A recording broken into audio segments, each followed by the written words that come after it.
Did you have a question before we get started? Oh, I'm sorry. I was trying to understand how to sign up for the public comment. When we go into public comment time, just do what you just did right there and raise your hand, Gotcha. and you'll be placed into a queue in order. Okay. Thank you so much. I was trying to understand how to sign up for.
Hi, Hey, Anthony. thank you. Am I in where I'm supposed to be? I got to delete. I've got 3 on my calendar, so I'm going to delete 2 of them for this. So I'm in the right place.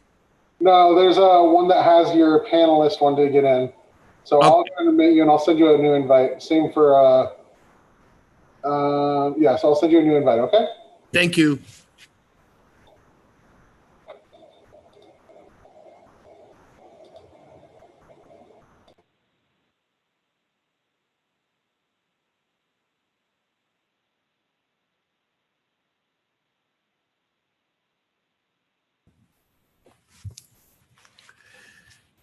Jeremy.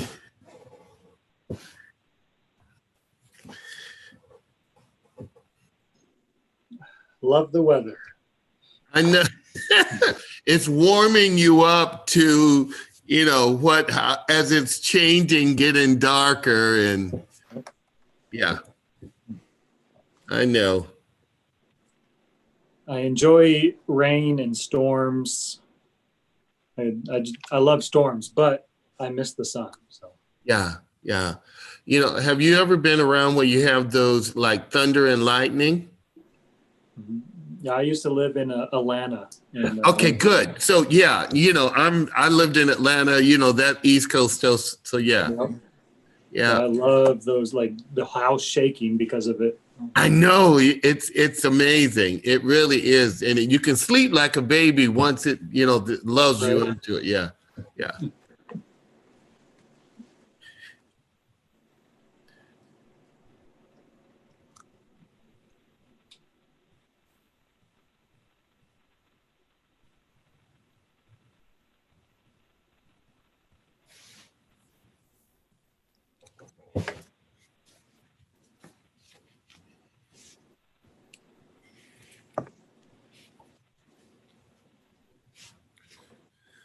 Matt.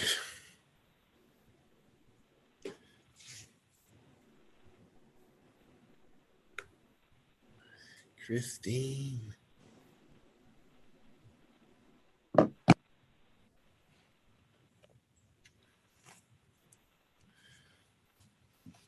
Hey, Matt. Hello. Hello.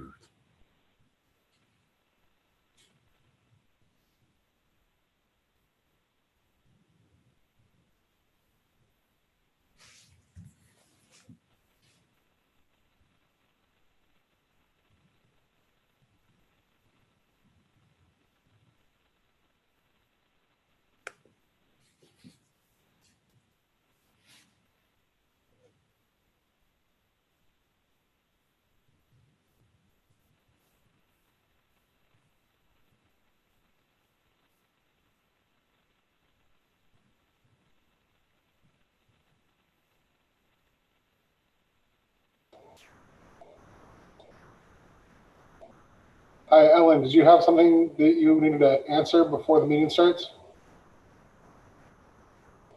No, I'm just wanting to make sure I'm in the right place, and it's my first time, but I recognize Anthony. I know you from City Council, so, and Matt, I've seen you. I don't know about Jeremy, but, am I in the right screen for the meeting tonight? Yes, this is a Zoom meeting, so you can view the city council. It'll start in 2.5 minutes. Okay? Okay. Okay, so I'll shut myself up and then I'm going to listen tonight. Okay. Thank you. Thanks, Ellen. Hi, phone and caller. I saw you had your hand up. Did you have a question before the meeting tonight? Ask to put your name. Hi, I'd like to put my name on for tonight. Okay, what's your name? George. Okay, did you want last name or George? Just George. George is fine. Sounds good. I have you marked down as George. When you want to talk during public comment, just go ahead and raise your hand again, okay? Okay, thank you. Yep. And just to let everyone know, you don't need to let us know if you want to be part of public comment. I'll go ahead and unmute you, Elizabeth, if you had a question. Elizabeth, did you have a question before we get started? Yeah, I was curious where the agenda for tonight's meeting is. I was just to get a timeline. Oh, the agenda, it's if you go to anacorteswa.gov, you can actually go to city council minutes.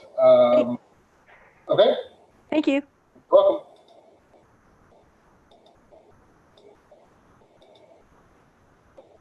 So last one, Kate, did you have a question before we get started? Yeah, I just had a quick question. I was wondering if we could just know the number of attendees when it gets started. Sure, I can do that. Thank you. Okay.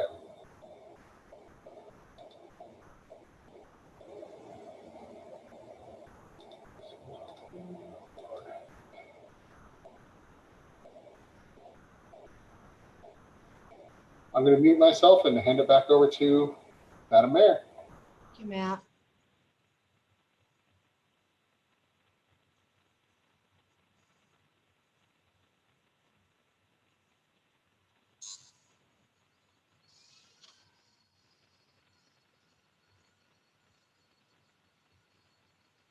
Well, good evening. I'd like to call the Anacortes City Council meeting for November 16th, 2020 to order. We had a request to know how many people are attending tonight. And right at this moment, we have 16 panelists, which are council or staff, and we have 21 other attendees. Very good. And what I have found in past meetings, the attending numbers will go up, like it just went up to 22. It depends on the topic and what's going on. So we're starting out with 38 people total. All right. So Marcia, at this time, will you call the meeting to order? Or I've called it. Marcia, would you take the attendance? Thank you. Mr. Carter? Here. Mr. Young? Here. Mr. Walters? Here. Ms. Cleland McGrath? Here. Ms. Moulton? Here. Mr. McDougall? Here. Mr. Miller? Here. Thank you. Thank you. So we're going to go on to item 2, with other announcements and committee reports. And the first item is 2A, and it's a COVID-19 update. And I'm going to give a little longer report than I've been giving. And I will get started. So today, as at Island Hospital, they've tested a total of 8,000 people since March. We've had 93 positive cases, 11 hospitalized cases. But in the last month, we've had 23 new cases in Anacortes. And in the last week, we've had 13 new cases. Skagit County Health estimates that the 98221 zip code, there are about 110 to 119 current positive cases, meaning a lot of these people tested over at the Skagit County site. They weren't tested at Island Hospital. So 110 to 119 right now today, positive cases in Anacortes. In Skagit County, total they've had 1,621 cases and hospitalized 117, and we now have had 25 deaths in the county. This is a 49%, there's been an increase of 49 cases since Friday, November 14th. And if we look back a month, we've had 433 cases since October 16th in Skagit County. In that month, we also had 2 deaths and an additional 17 people hospitalized in our county. So a little more, it gives us a little more context than we've had in the past with just cumulative numbers. The Washington State Department of Health confirms that we've had 130,000 cases, and to date, we've had 2,519 deaths. A county's goal is to have less than 25 cases per 100,000 over 14 consecutive days, and we currently are at 90.6 new cases per 100,000 residents. And last week we're at 53.4 cases. So 90 cases from 53 last week. A county must have greater than 50 individuals tested per new each case, and that metric is still broken at the state level. We haven't had an update in that in a month from the state. Number 3, the percentage of individuals testing positive must be less than 2%, and we're currently at 3.4%. The percentage of hospital beds occupied in the county must be less than 80%, and we are at 83.3%. And lastly, the percentage of beds occupied by COVID-19 cases must be less than 10%, and we're at 4.2%. So we've met one metric.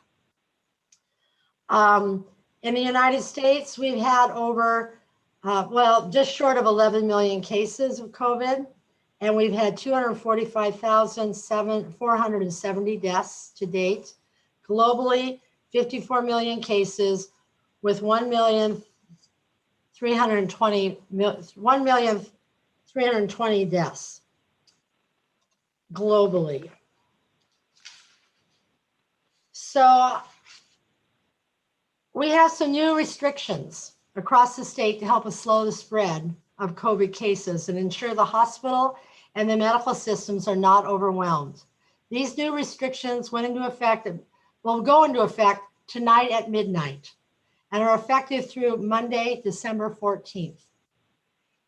If the activity is not listed in the governor's proclamation, it should follow the current guidance. So if your industry or what you're doing isn't spelled out, you can continue to do exactly what you were doing. All K-12 higher education, healthcare, childcare are exempt from the new restrictions, and these restrictions do not apply to courts and judicial branch related proceedings. Some of the guidelines include: no indoor social gatherings are allowed. Outdoor social gatherings can have 5 or fewer people from outside the immediate household. Restaurants and bars are open for outdoor dining and takeout only. Indoor dining is not allowed, and these restrictions go into effect in the restaurants effective midnight Wednesday, November 18th, meaning Tuesday, tomorrow night. Bowling alleys, movie theaters, museums, and zoos are closed.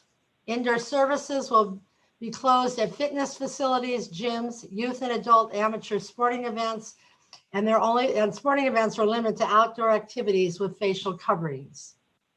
Personal services such as hairdressers, nail salons, retail occupancy, including grocery stores, are limited to 25% of capacity and must close any congregate area, something like a deli counter or a salad bar in a restaurant, in a grocery store. Long-term facilities can only allow outdoor visitation, except in the cases of end-of-life care and essential support. Religious services are limited to 25% of indoor occupancy or 200 people, whatever is fewer. No choir, band, or ensemble shall perform during these services. Facial coverings must be worn at all times by congregation members, and there cannot be any congregational singing. Wedding receptions are prohibited. Wedding ceremonies will be allowed with no more than 30 people in attendance. Real estate, and that also goes for funerals, same guidelines. You can have the funeral, no reception afterwards. Real estate open houses are not permitted. These requirements also meant that those who are able to work from home must do so. If a business is not able to operate remotely, only 25% of the building's capacity can work there at one time. For a full list of all the changes, please visit the governor's website and also the city's website. It's on our website now, all the COVID-19 guidance, you can go there. Every resident of Anacortes, this is from me, every resident of Anacortes plays a crucial role in this community. We have all taken extra steps to support our families, our friends, and our community during COVID-19. As we head into this holiday season, this time of giving, I want our residents to think about the role of our local businesses play in making Anacortes the vibrant, unique town we all cherish. Our small businesses are the backbone of this community. They are the backbone because they help us stand tall and be proud of our community. They represent our creative entrepreneurial spirit. Our local businesses take care of our needs and connect us. They provide comfort and services that gives our community a sense of pride. I personally want to call on each resident to consider shopping local. Our businesses are open for takeout, curbside services. They have gift cards that are perfect for upcoming holiday seasons. Our local businesses give so much to this community. It's our time to step up and support them in whatever way we can. I'm asking that we all commit to purchasing once a week from a local restaurant for a takeout meal. If everyone did this, we can get our restaurants to December 14th with less harm and the ability to continue to feed us. I'm asking for a commitment to shop local. This is the only way to support our local businesses. This holiday season, we can celebrate by supporting all those places that love and provide for Anacortes year after year.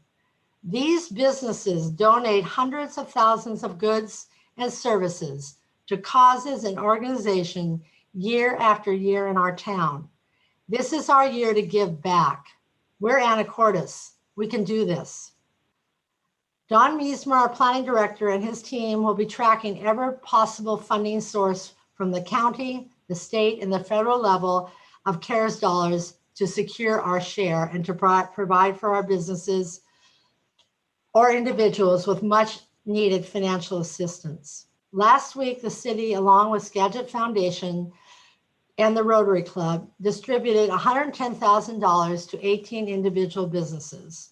The city also has an additional $110,000 in community block grant funds that Mr. Meismer needs to work with the council to implement a program to get additional emergency funding to our community. We are also looking to use some of our lodging tax funds to help with marketing our businesses. It will take a village, and we at the city are committed to this work. We're working with the Chamber of Commerce on supporting the local businesses with a new online platform called Support Local. The governor announced statewide restrictions for the next 4 weeks to prevent further spread of COVID-19 in our state. In light of the rising case numbers moving in Skagit County into the high risk, Governor Inslee's latest restrictions, the Anacortes Public Library has paused its reopening plans and will continue to focus on highly successful curbside services and virtual programs. Over 17,000 items have been checked out by over 5,000 people since June via this service. And our library will continue to provide virtual programs.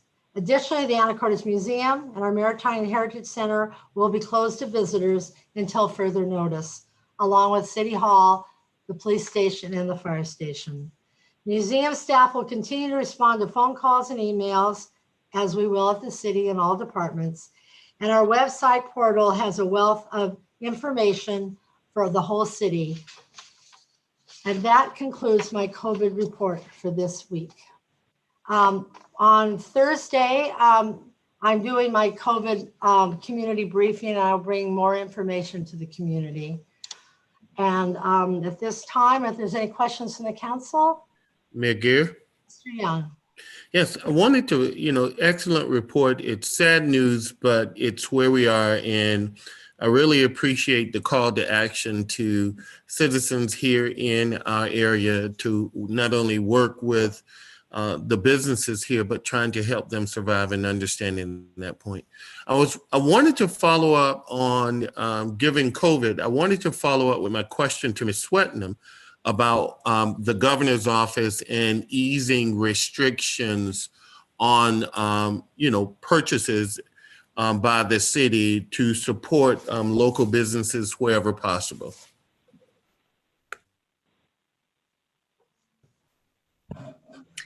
Hi, thank you, Mr. Young, and Madam Mayor, council members. Yeah, so we haven't gotten any policy guidance back from the governor's office allowing us to change our procurement policies to support local businesses.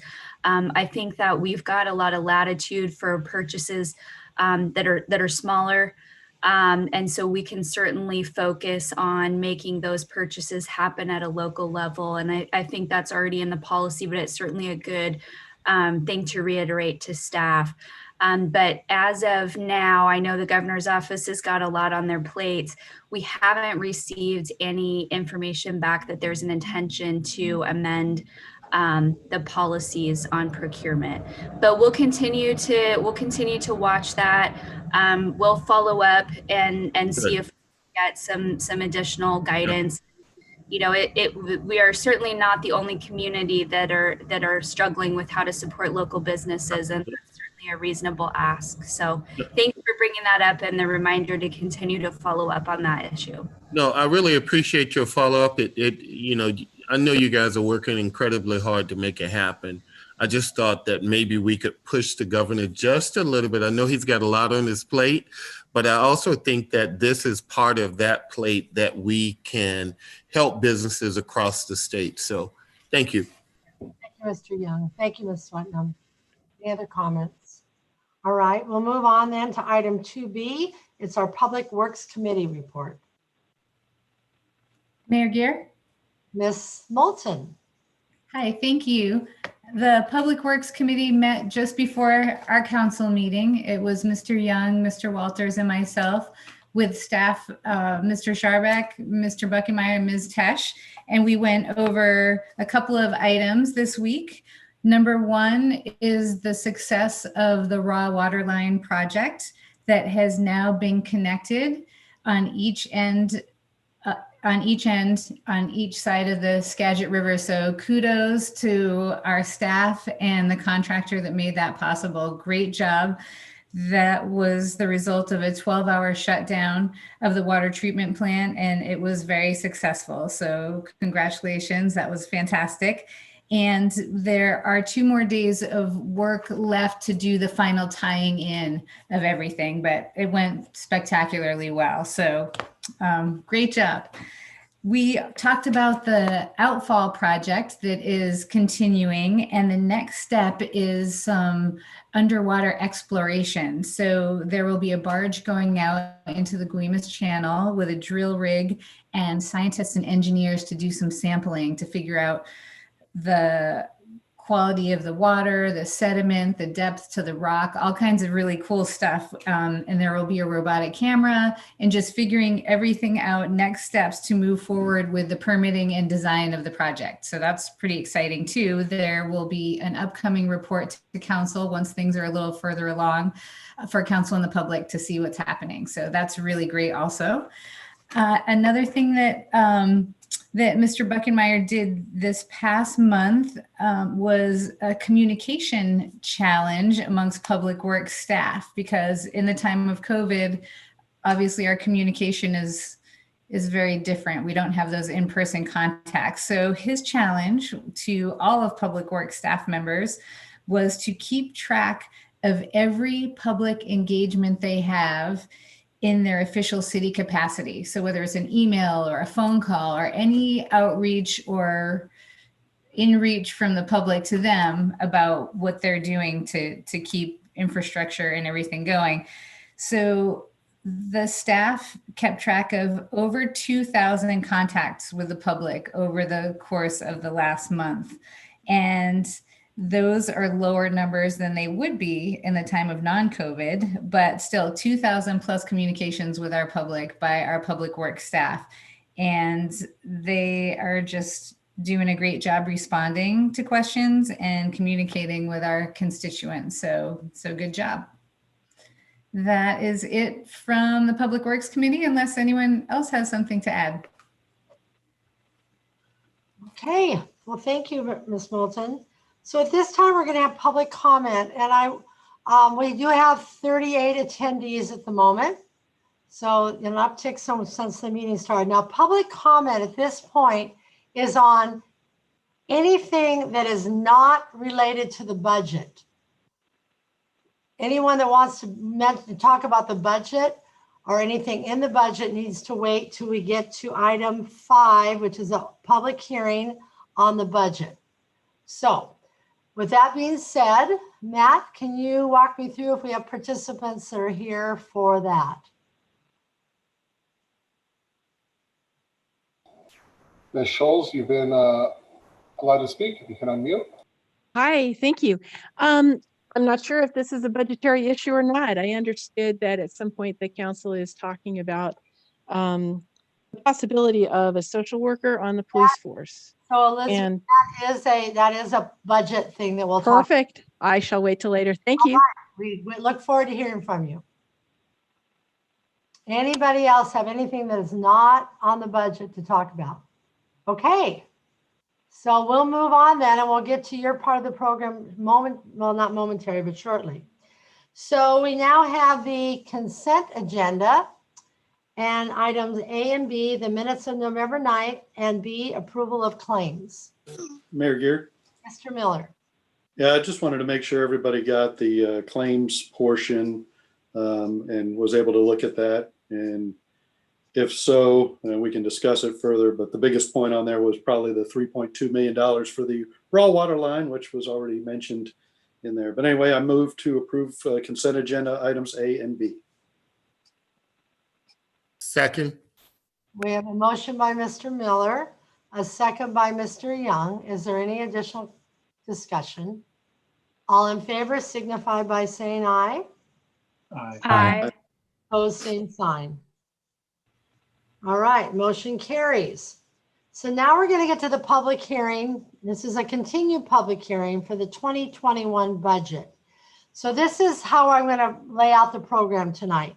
The first thing we're going to do is Mr. Hoagland is going to walk us through the proposed budget, explain what went into our thinking. Then the council will entertain any questions about that presentation. And then I will open it up to the public. And I think the reason I'm doing it this way is so then the public can see what we're proposing. They can see what the council's thinking about. And then we need to hear from all of you about what you're thinking about. And then we have the total package as the council moves forward over the next few weeks to get this budget finalized. So at this time, I welcome Mr. Hoagland to introduce the draft 2021 budget for the council. Thank you, Mayor, members of the council. and members of the audience. I am, to no great surprise, being a little bit challenged right now in getting my presentation up. So I,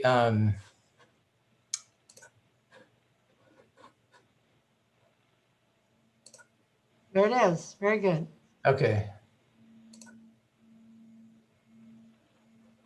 So I'm sorry. Are you saying the full screen or the shared? Split screen right now. You had the full screen a minute ago. Mr. Hoagland? Yes. That screen of the presentation. Pardon? Go back to presenting again, what you just had on before. Okay. In the top, hit display setting and swap. All right. Fantastic. All right. Thank you very much. And I will apologize ahead of time for the slides.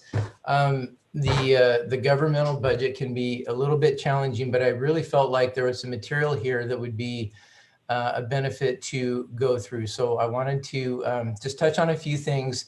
I think this will answer some questions that we've had that first came up last month when we first presented the budget. And Matt, can you make the screen a little smaller because you don't see the full graph?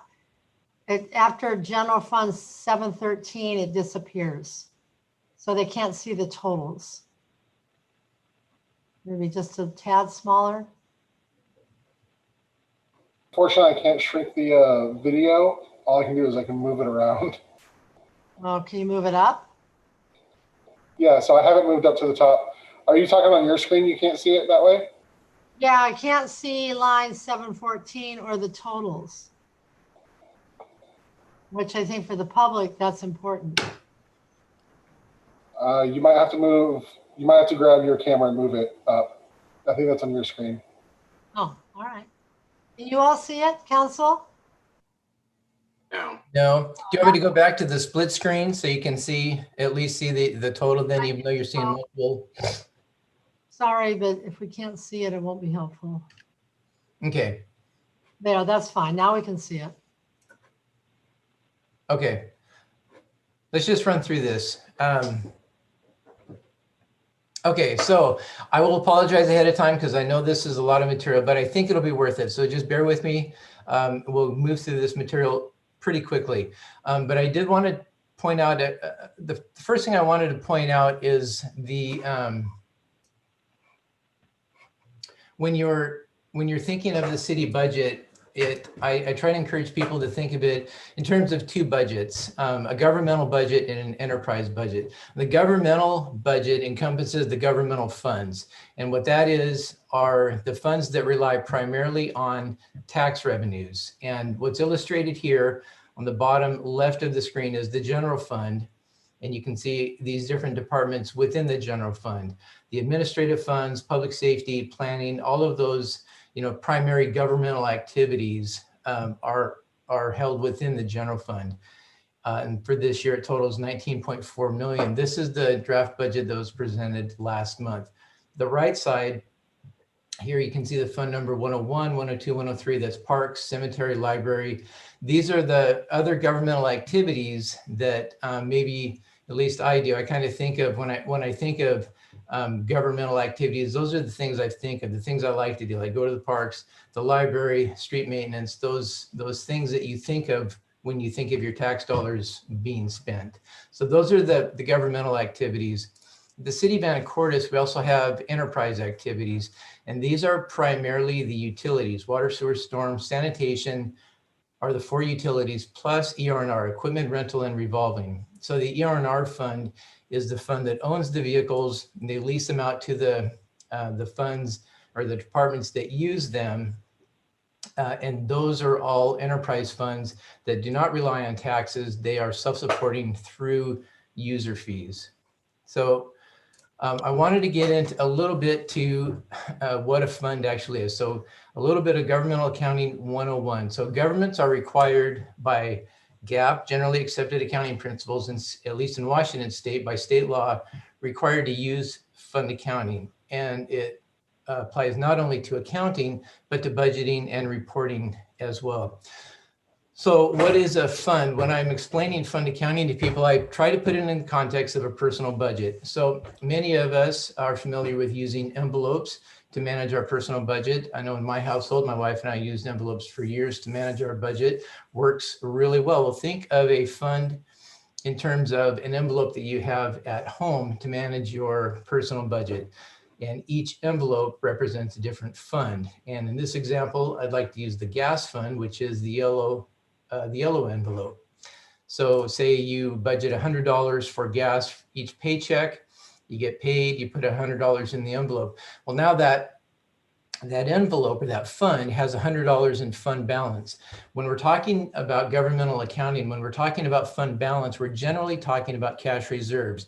And we use that term a lot when we're talking about the budget and we had to use a certain amount of money of fund balance to balance the fund. What we're talking about is cash reserves. Generally, it's not to get too far in the weeds, but governmental accounting requires that we use modified accrual accounting. And in modified accrual, we don't account for long-term assets or liabilities. So there may be some short-term assets like, short-term receivables, short-term liabilities like payables, but generally we're talking about cash reserves. So you have $100 in fund balance in your gas fund. You go buy $50 in gas, and then say you charge another $25 in gas. So that leaves you $50 in cash in your fund with a $25 payable and a $25 fund balance. So it's a fund is a self-balancing set of accounts. We use double entry accounting, so debits have to equal credits. So that's essentially how that fund works, just like your envelope at home. Next paycheck, you still have that $25 fund balance from last payday, and you still have that $25 outstanding bill. You put an additional 100 in there. Now you have 150 in cash with a $25 account payable and $125 fund balance. And that's really it. So fund accounting, very similar to how you manage your money at home. And that's important because we are required by state law to manage a few things within our budget. In RCW 4309, Revised Code of Washington, that's Washington state law, prohibits one fund from benefiting at the expense of another. So what that means is once money goes into one of those funds, you can't remove it to be used for something else. So if halfway through the year, the library fund is a little bit flush and the parks fund is a little bit short, you can't just do an operating transfer out of the library into the parks fund, because that would be one fund benefiting at the expense of another, which is prohibited. So we have a little bit of background on fund accounting. I wanted to jump into our governmental activities a little bit. So the governmental activities, as we mentioned, relies primarily on tax revenues. So every government has a general fund, from the state of Washington down to the smallest taxing district. They all have a general fund, and the general fund is there for the general support of the entity. So in the city's general fund, we have our public safety and administrative services that operate out of the general fund and rely primarily on taxes. It's not solely on taxes. We do have other revenue streams. We sell business licenses, building permits, but those other revenue streams are not sufficient to support the entire fund. And as I said before, as I mentioned earlier, the general fund is made up of 15 departments. And when we're talking about general fund departments, we're generally talking at the department level. We talk about the police department, the administrative services department, the finance department. But the other funds, generally, when we're talking about that, we're just talking at the fund level, the parks fund, cemetery fund, library fund. We just talk about those departments. So all of those have their own funds for accounting purposes and budgeting and reporting purposes. And all of them rely generally on those same revenue streams for their operations. So when we're looking at our governmental budget, it's important that all of the governmental activities be considered at the same time to allocate those resources. So I want to get in now to the details a little bit of our budget and start looking at some of those amounts. So as I mentioned before, think of the budget as two separate budgets: a governmental activities budget, which relies on taxes, and that's shaded here in the tan color. And then an enterprise budget, which relies on user fees, which is shaded in the green color. Down here is the fireman's pension. That's considered part of governmental funds because it does get an allocation of property tax. And then these are the sums for those two parts of the budget. The governmental funds total about 36 million. The enterprise funds total about 37 million. So just about half and half, at least for 2021. That varies from year to year, especially depending on the capital projects that we have in the utilities. However, keep in mind the budget is adopted at the total level. So council is responsible for all of those, and we do adopt that all as one budget.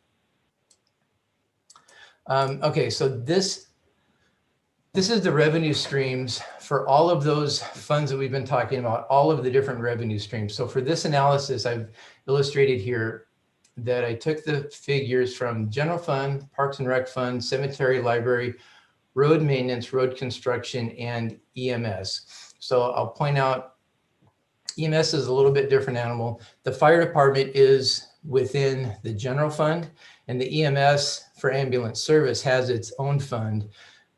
But our public safety model and fire EMS is to use the same staff. We have firefighter paramedics. So if an EMS call comes in, those staff jump onto an ambulance and respond to the call. If a fire call comes in, they jump onto a fire truck and respond to the call, but they're the same staff. But for accounting and budgeting purposes, we have those two different departments and the separate fund for EMS.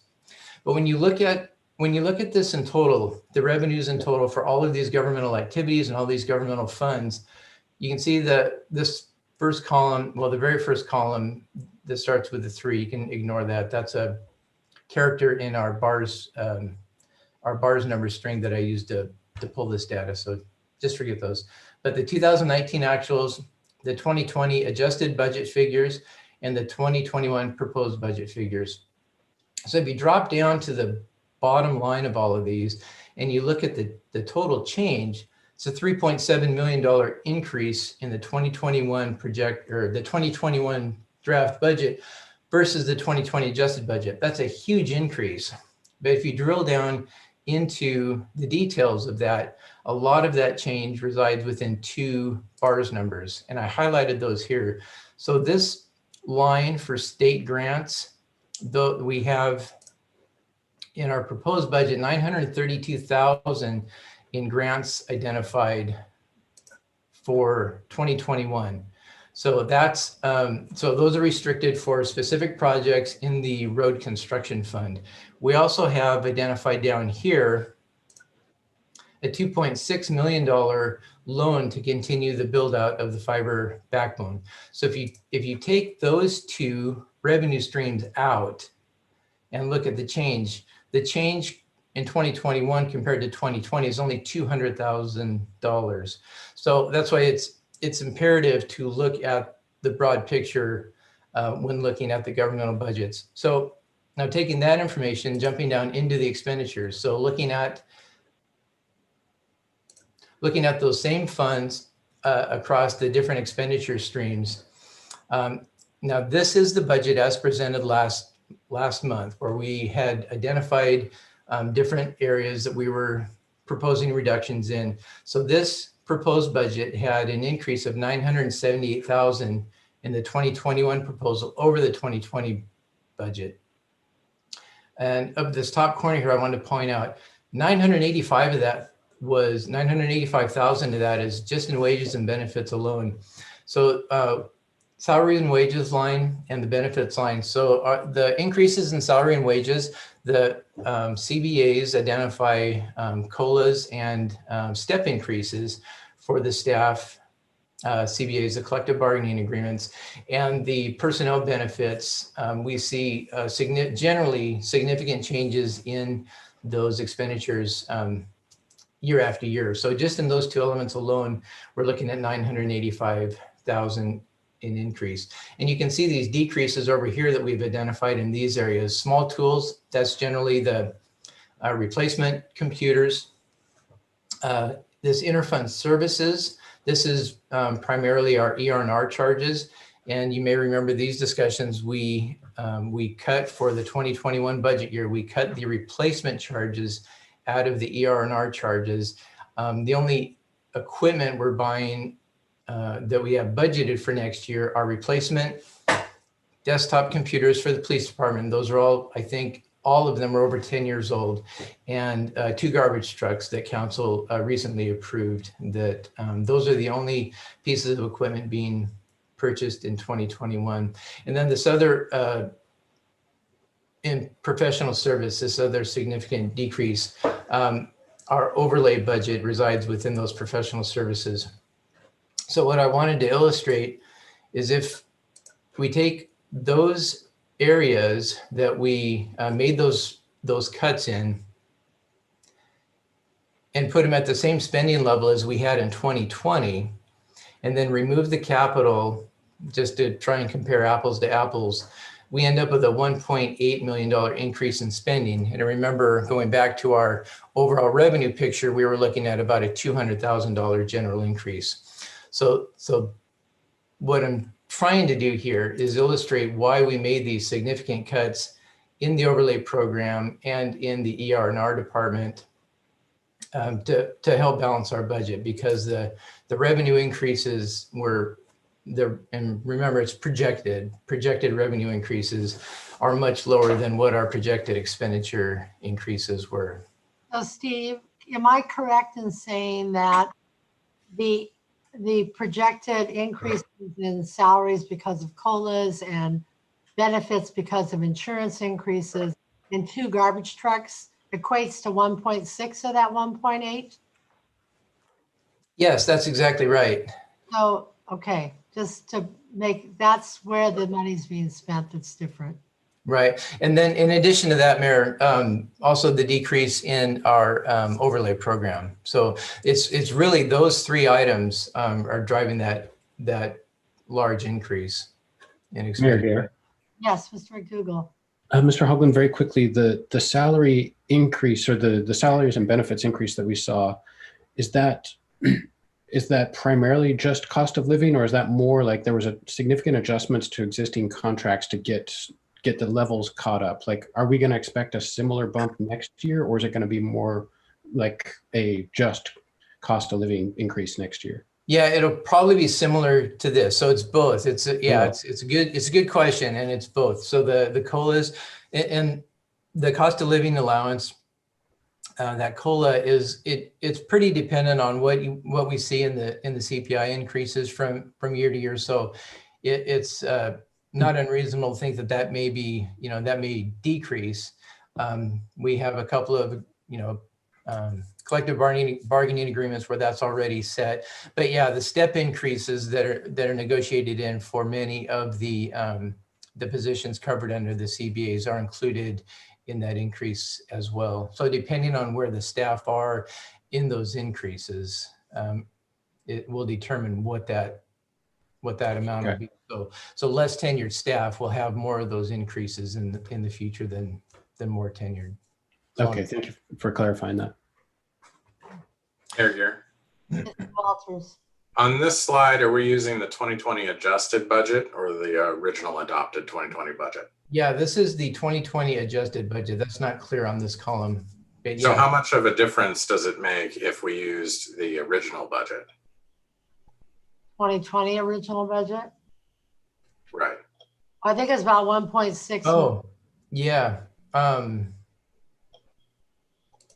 Yeah, it would be, Because we cut 1.6 out. yeah, it would be significantly different. Yeah, we cut the ER&R replacement and the overlay budget. So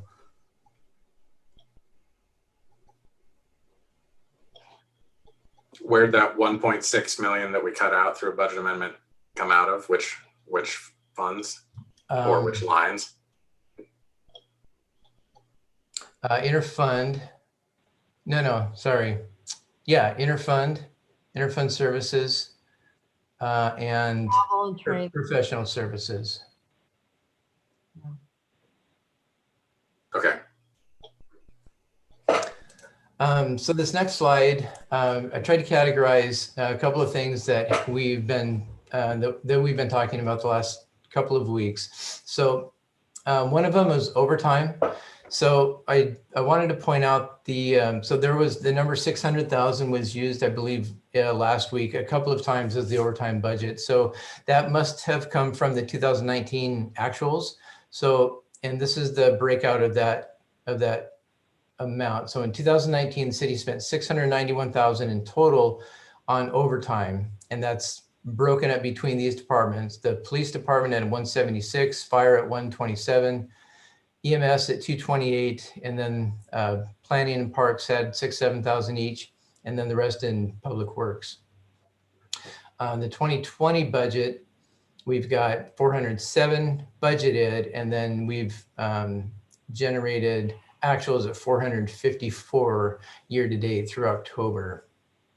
And then the 2021 budget at 465. So, and then again, these are by department, but I wanted to illustrate this back against that RCW 4309-210, which prohibits one fund from benefiting at the expense of another. Just to make sure it was clear, for example, we couldn't cut the utility budget overtime by 80,000 and allocate that back to the general fund for another staff person because of that RCW. And then this is just a quick illustration of the significant reductions in the 2021 budget. This is by fund, the R&R replacement, general fund 641,000, parks, cemetery, streets, and EMS. So 990,000 decrease there. The overlays decrease of 800,000. Our initial draft had a reduction of overlays of $1 million. We've rebalanced. We went through and rebalanced some of our revenue allocation, our property tax allocation, rebalanced the street maintenance fund, and so the street overlay program is currently at $1 million.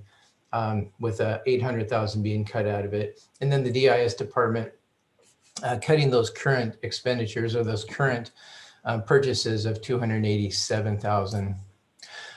So again, bear with me. This is, we're almost through. These are the positions that we have open, and we've talked about these a little bit over the last few meetings. And I believe the last meeting, we said there were 17 openings. That actually has increased to 18 now. We have an additional officer position open up in the police department. So these top three, the HR associate planner and in the EMS department, we've been like actively trying to fill those or actively planning on filling those. The IT system administrator, that's a new position for 2021. That's the only new position that we have in the budget. And the rest of these, we've identified attrition just to show how that position came open. We haven't laid anybody off. These are all open through attrition. In this museum position, for example, we have hiring freeze written next to it. We're not actively trying to fill that position because of the hiring freeze. But you'll see on these other four police officer, or I'm sorry, the 3 police officer and the 1 records position, we do have those incorporated into the draft. We are planning on filling those positions. The rest of these positions, have all been put on hold due to the hiring freeze. And I wanted to talk about these a little more in the next couple of slides. So Steve, are these positions in the budget? So these are currently in the budget, and I've got a couple of slides that shows the delta on what it would look like to remove some of those. So this is how the budget looks like now. And just for illustration purposes in the general fund, remember we talked about this earlier, there's a loan that the fire department has obtained to continue the build out of the fiber backbone. I removed that from the revenue sources just for illustration purposes. So at this point, with all of those positions included in all of these funds, where we would be short 2.659 or say 2.66 in the general fund, almost 139,000 in the parks fund, and about 146,000 in the library fund. Cemetery fund short of 1,600. That's a de minimis amount we could make up through cash reserves or other adjustments. EMS, same thing, $6,900, de minimis, not material. So we're really talking about these three funds: general fund, parks, and library, that would be kind of having significant hits against their cash reserves if we retain those positions.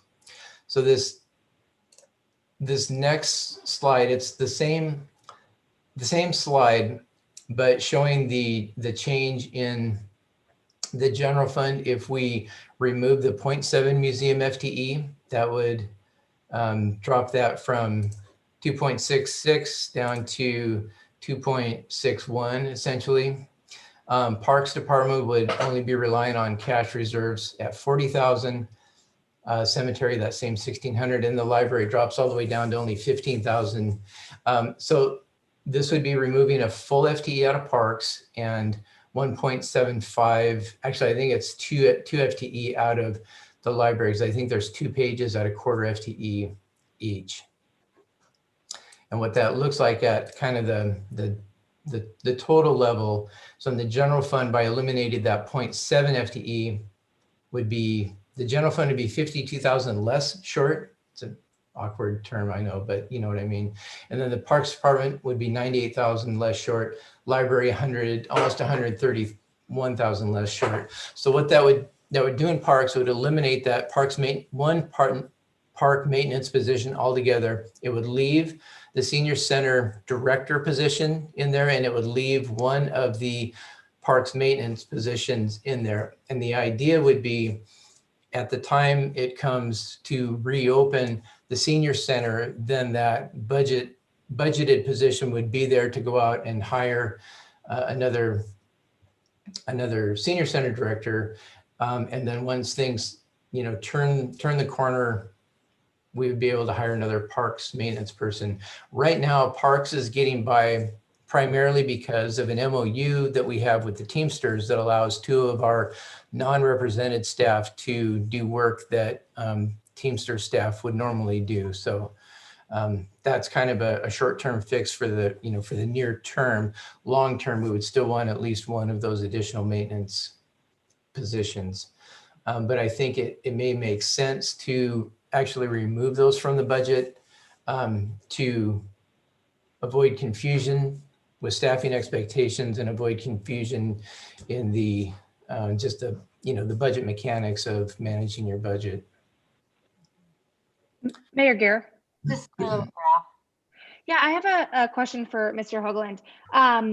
Looking at the senior center director position, I mean, I feel like that position and the senior center as a whole is probably one of the last things that's going to reopen.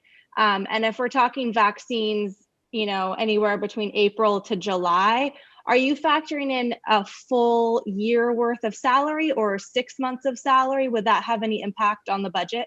It would, absolutely. So the way this budget is set up, it includes that position for the entire year. So what the idea would be is once we get to that point, maybe mid-year next year, hopefully sooner, but at the point where we're starting to consider reopening, going out and trying to obtain that position. So we would have, some number of months of cash flow savings from not filling that position earlier. But then once the time came, that budget would be there for that position. So Steve, I think what Ms. Clay McGrath was asking, could we budget that position at half of that right now with the intention of filling it sometime after June, so that immediately we're taking $50,000 in that case out of the picture? We could make a note to, if that's what council wanted to do, we could make a note to put that position in starting June 1st. We could manage that. And maybe the same thing with, I know Mr. Lunsford had possibly talked about maybe park maintenance could start in March You know, he doesn't need them in January, February, but come March, we've got to have people in our parks. So you could maybe adjust. We could. So we could do that, and it would reduce the amount of expenditure requirement for the year for 2021. But then 2022, we would have to posture ourselves to have that full year's worth of expenditure ready to pay out in that following year. But sure, we could manage those types of things. Mayor Gear? Mr. Young. You know, I totally understand. I like where we're going with this. I really do. But my only concern about the senior center is that it's such a large group of people whom are in need of services of some type or another, 40% plus of our population, and sort of having the directional leadership as to just how to navigate COVID for seniors, given they're one of the many groups impacted directly and hardest hit. I just want to make sure we have a little wiggle room in there such that the senior center may be able to find a way to maneuver and create mental agility, if you can call it that, during these times. So I want to make sure that we have that availability to them and that we don't lock them out should an opportunity come up. That would be my only concern. And again, it really does affect 40% of our town. And so that is a central organization. So whatever the best way to do that will make me very happy. Mayor Gear. Mr. Walters. I agree with Mr. Young in that I think every one of these positions is in the budget and was previously established because we need it on some level, but also we need to make some choices as to where we're actually going to spend the limited dollars that we have in the coming year.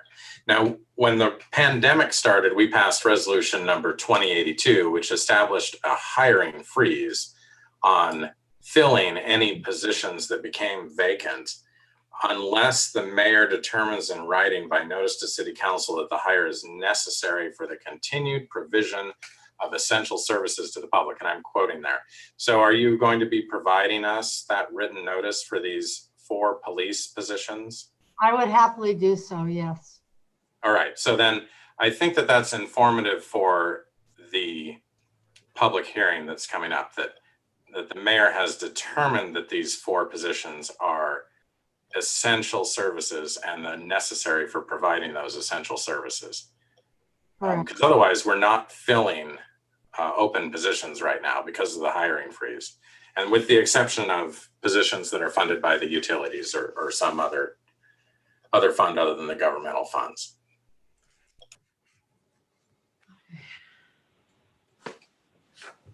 Mayor Gear. Mr. Miller. Oh, thank you, Mayor. Mr. Hoagland, a great presentation. I think that laid it out pretty well. I kind of wish our collective bargaining units were here to see some of the challenges that we've created. I think it's workable for 2021. We're going to continue to run into these challenges in 2022 because it's going to be more than $900,000 in wages and salary increases come 2022. And we need to figure out a way to have a more sustainable system than continually to say, hey, I already know all of our employees are great. That's not the argument. Hopefully when we have our collective bargaining negotiations that we talk about what is a sustainable budget rather than, hey, employees are great, let's give them a raise. Because I think a lot of the step increases and the COLAs are more of an impact than the increase in the health benefit side. Thank you, Mr. Miller. Ms. Moulton. Thank you. I am concerned about parks maintenance not hiring, especially as COVID continues and spring and summer approach. Our parks and the ACFL took a real beating this year from lots and lots of use, local and people from all around the region. And it still is. I run into people on the trails all the time who are lost because they came from somewhere else. It's great that people are using this resource, but I believe that it's imperative that we protect our natural areas and that we need parks staff to do that. So if there's a way that we could, I like the idea of starting in March maybe, but I think with the staffing we had in 2020, it wasn't sufficient, and that the parks and our open spaces are vital to our community health and well-being all times, but especially during COVID. Thank you, Carolyn. Okay, Mayor. Mr. Walters. So there's also been a lot of focus on these unfilled positions, which deserves a lot of consideration. But also in the proposed budget, we were underfunding ER&R and we were underfunding pavement management. And I saw a slide go by about the overlay program and ER&R replacement. And I don't know if that was an analysis of the proposed budget or if it was a proposed change to the proposed budget. Can we talk about that again? Because those are things that we're not funding, that we had, that either we incur the cost one way or another. If it's ER&R, we're going to have to replace the car the following year or the year after that. So we're going to have to fund ER&R at some point. It's just pushing that cost into the future. And pavement management is the same, except that the cost of the pavement increases because roads deteriorate when you don't maintain them. We could have similar issues with building maintenance. But then we also adopted this resolution promising, maybe not promising, but projecting that we would be able to do certain things to enhance our fire response, including building a new fire station and replacing our existing ladder truck. And all of those things are things that aren't getting addressed in this budget. So they all add up to things like the unfilled positions that we don't have enough money for. And I don't want to lose sight of those. So can we talk again about that?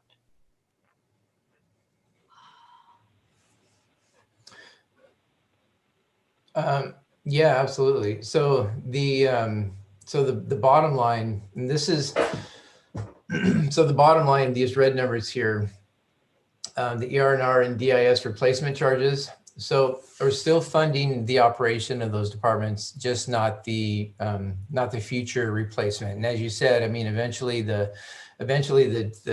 ticket is going to come due where those vehicles or that equipment needs to be replaced. So yeah, we're essentially kicking the can down the road somewhat. We did this back. I was here when we went through the recession in 2008 and 2009, and this is one of the ways we responded then as well, although to a much more significant degree.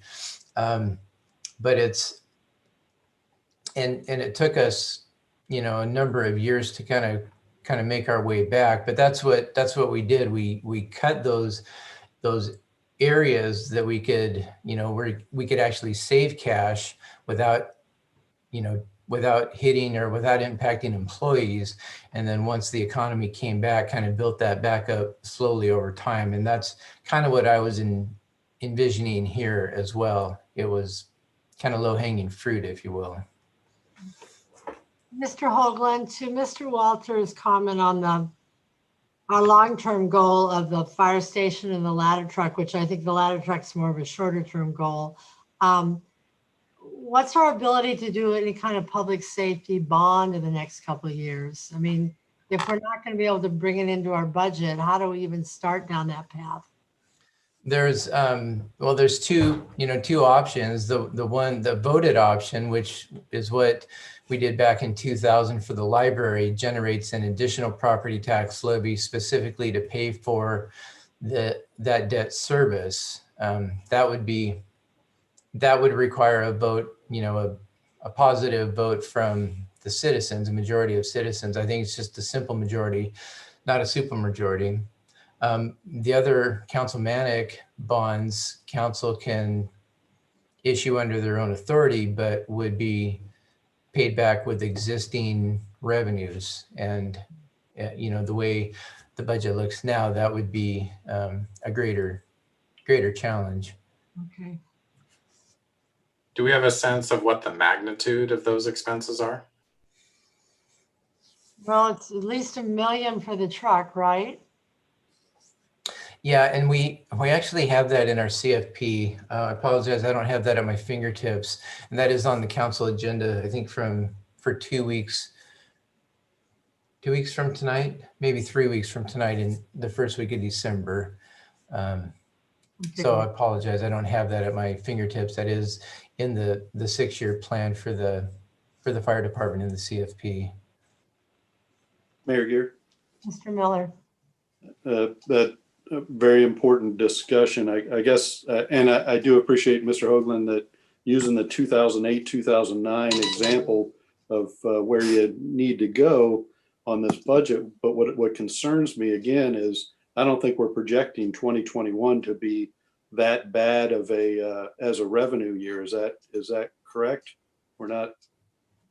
Yeah, it's a good question. So there's so many unknowns. I just saw a webinar this morning that was, talking about the second COVID wave and how there's already indicators showing that the second wave is impacting the economic, the current economic recovery.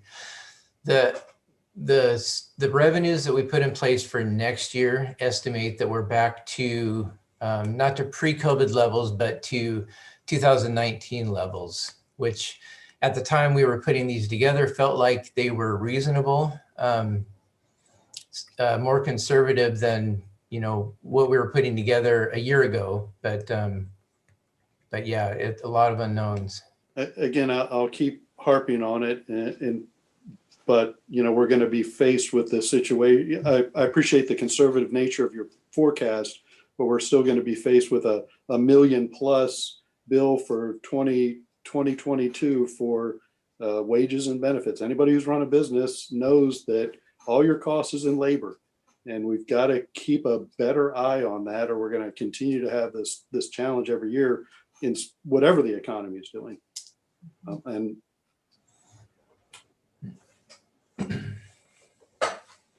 Hey, Mayor Gear. Yes, Ms. Cleveland McGrath. Yeah, speaking of labor, looking at the slide that's up here, police department 2021 overtime budget of $125,000. Does that factor in filling those 4 positions, or is that? I guess would that go down if those 4 positions are filled, or is that in addition to those 4 positions being filled? Yeah, so that's a really good question. Overtime is one of those. Yeah, it's one of those items. It can be really hard to get your hands around. I used this example just earlier today. In the finance department, if somebody calls in sick, we just go without that person for a shift or for a day or two. In the public safety realm, they can't do that, so they cover those open shifts with overtime. The staff, get both vacation days and sick leave days.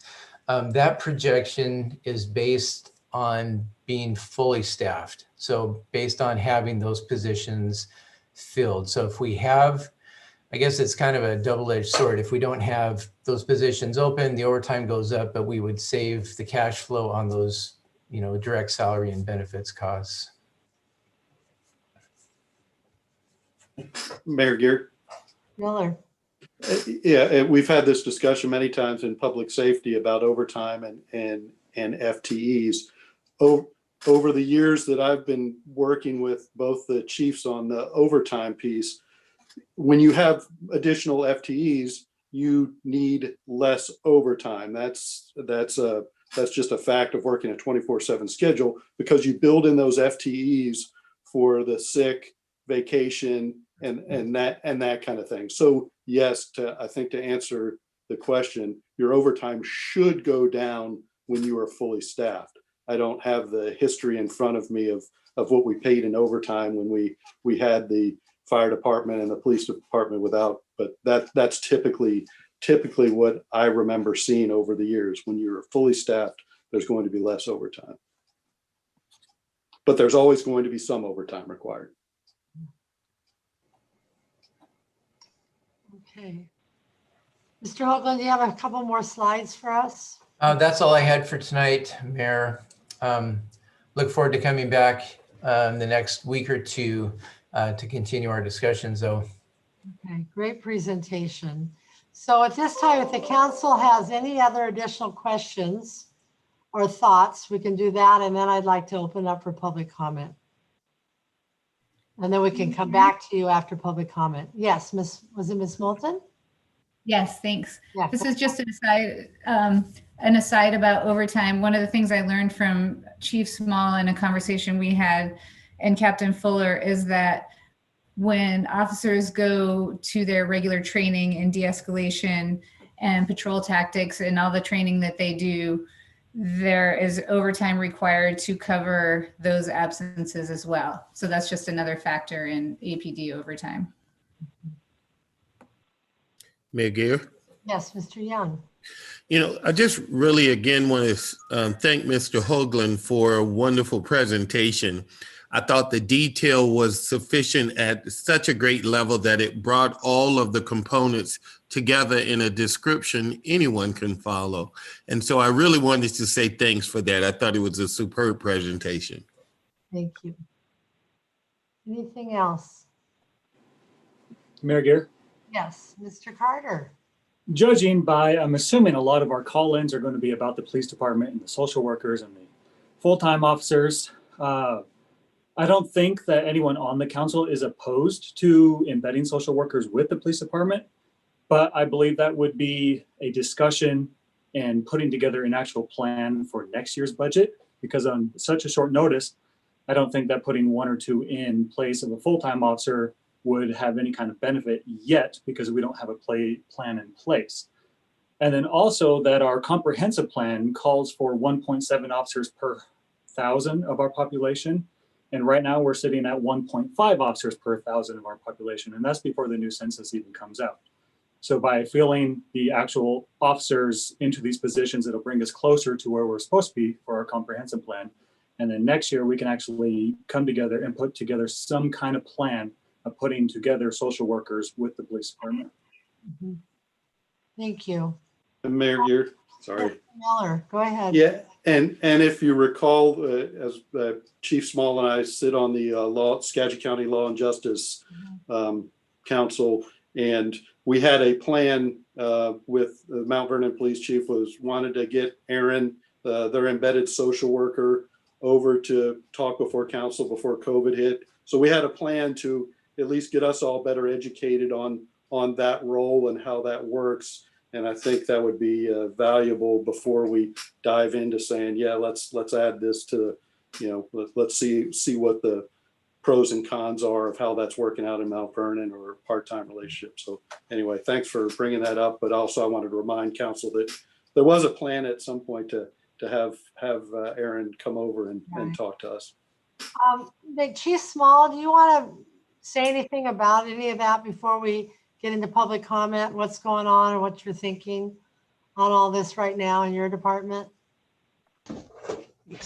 Welcome, Chief. Sorry about that. Can you hear me okay? Yeah, we can hear you and we can see you. I'll sit up where you can see me a little better then. So thank you, Mayor. Thank you, members of the council. Thank you everyone at home tonight watching. So we appreciate that. Lots of discussion lately, about social workers in our budget, though, and a good thing to talk about. I think to a person at APD, we support what our social workers do in our profession. I've heard no one say it's a bad idea at all, though. But to a person, it's pretty much, we don't want that person to replace an existing police officer. We need our officers to work the road right now, though, folks. We really do.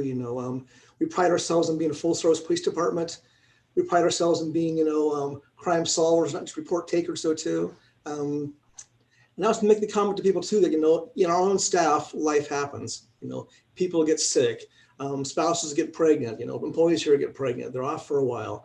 We're in COVID times right now, too, where that could be a huge factor in our staffing levels currently and in the future, though. We don't know about that, though. So And, lots of things I have written down for tonight to talk about this though, but I'm just make a couple of key points. And the second one probably is that my biggest, concern other than public safety is my officer safety though. It takes a certain number of officers working the road every day to keep our staff safe. We can't go to calls with 1 or 2 officers, sometimes it's not safe for our staff or the public that way though. So to ensure we have the resources we need to have those 27 officers.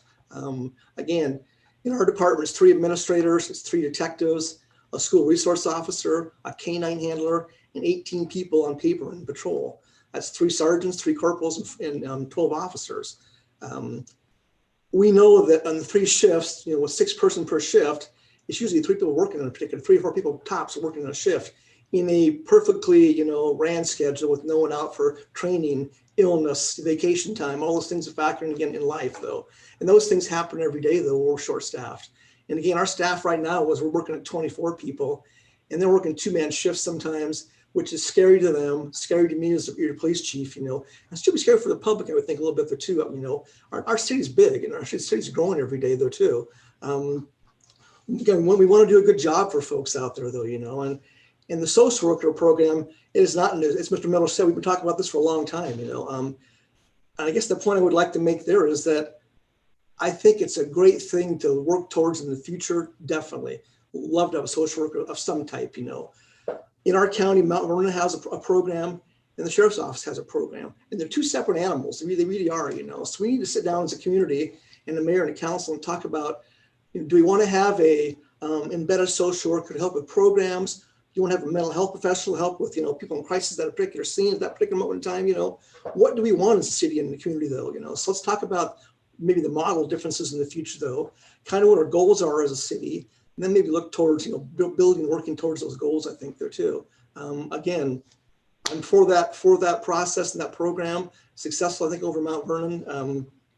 But we have some work to do, and again, I would like to see that being in addition to our 27 officers right now though, if at all possible.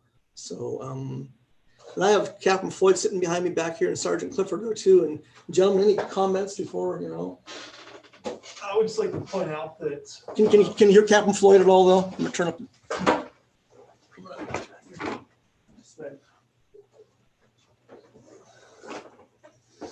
Good evening, Mayor Gear and council members. I would just like to highlight and build on what Chief Small said. Having that specialist, I'd call them, social worker or mental health professional with us, is comparable to the difference between our patrol officers and our detectives. The patrol officers are the generalists. They're going to go to the scene initially, make an assessment and determine what our needs are. And then if it justifies it, they're going to bring in that specialist resource. And a mental health professional or social worker is similar in nature to where, a generalist, a patrol officer is going to go to that scene, assess the need, and then make that appropriate request. And if we have that resource, bringing them in, it's still going to require an officer at that scene to ensure the safety of the specialist that we bring in, because they're not going to be equipped to deal with someone that's potentially violent. And then, help facilitate that process. So it's not realistic to look at replacing an officer position with that specialist that wouldn't have the ability for that initial response on their own. Okay. Mayor Gear. Mayor Gear? Ms. McClellan, then Mr. Walters, and then was it Mr. Young? Yes, it was. Thank you. Go ahead, Ms. Cleland. Yeah, thank you, Mayor Gear. So Mr. Carter and Mr. Miller and I all serve on the Public Safety Committee. So we get to have quite a few more conversations with Chief Small and Captain Fuller, or Captain Floyd and Captain Fuller. And they're incredible at what they do, but they do not like to tout their own horn.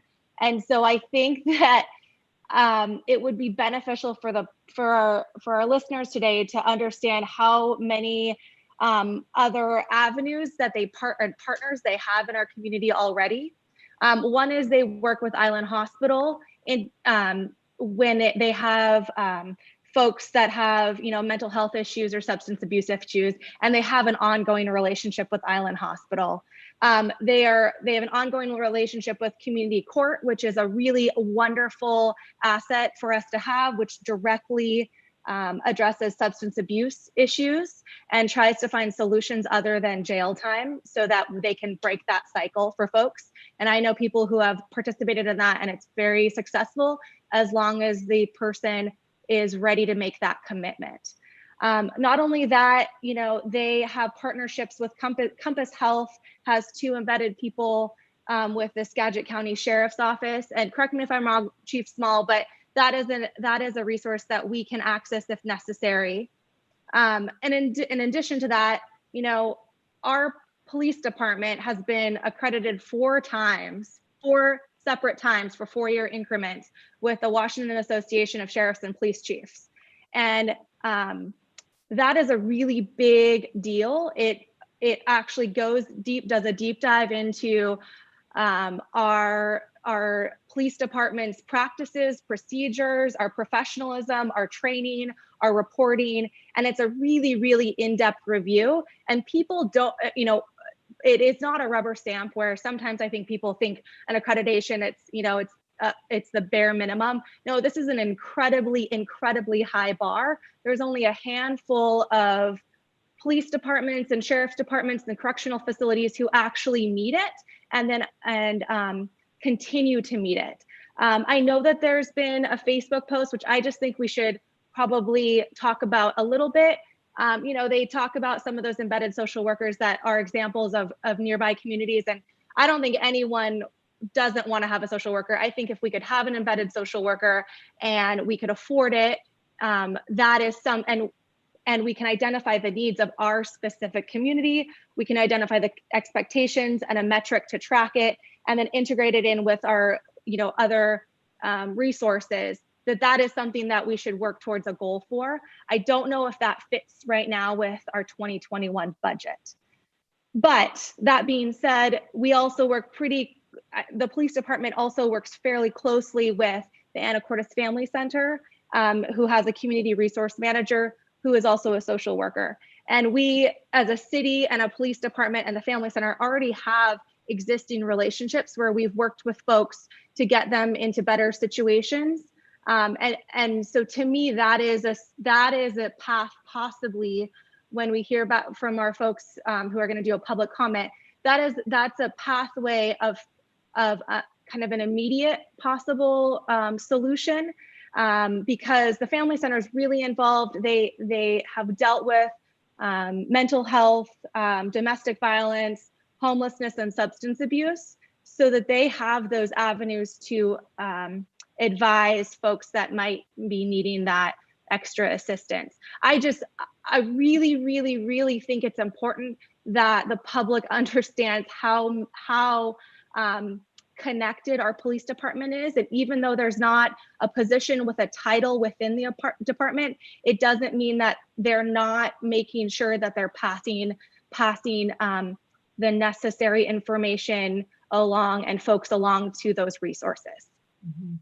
So thank you, Ms. Cleland. I might add to your comments that we have the only accredited department in the Skagit County. So, Mr. Walters. I think Mr. Carter alluded to an important point, and that is that the comprehensive plan contains a level of service for X number of officers per 1,000 population. And we've talked before about the fact that the police department has never achieved that number since we adopted it, and whether that really is the right number of officers that we need, or even if it makes sense to have a number of officers per 1,000 population, if that is the metric that we should be using to try to calculate it at all. State law requires the mayor's preliminary budget to include a list of all the positions that exist within the city and their salaries. And we didn't get that in this preliminary budget, and we usually don't, but we would benefit from it. And I think in this discussion from the police department, we would benefit from, not necessarily now, unless you can roll it off the tip of your tongue, but just a one-page description of how many You got one police chief, how many detectives, how many patrol people, how many records clerks, how many of those positions do you have that exist? How many people are assigned to shifts and how many people aren't assigned to shifts, so that we have just a little bit of a better sense of what that right number is. My sense is that in a small department, you have a couple of vacancies and all of a sudden you have a really big hole in the schedule. But laying it all out so that we could see it, I think would be helpful to us as we work through this issue.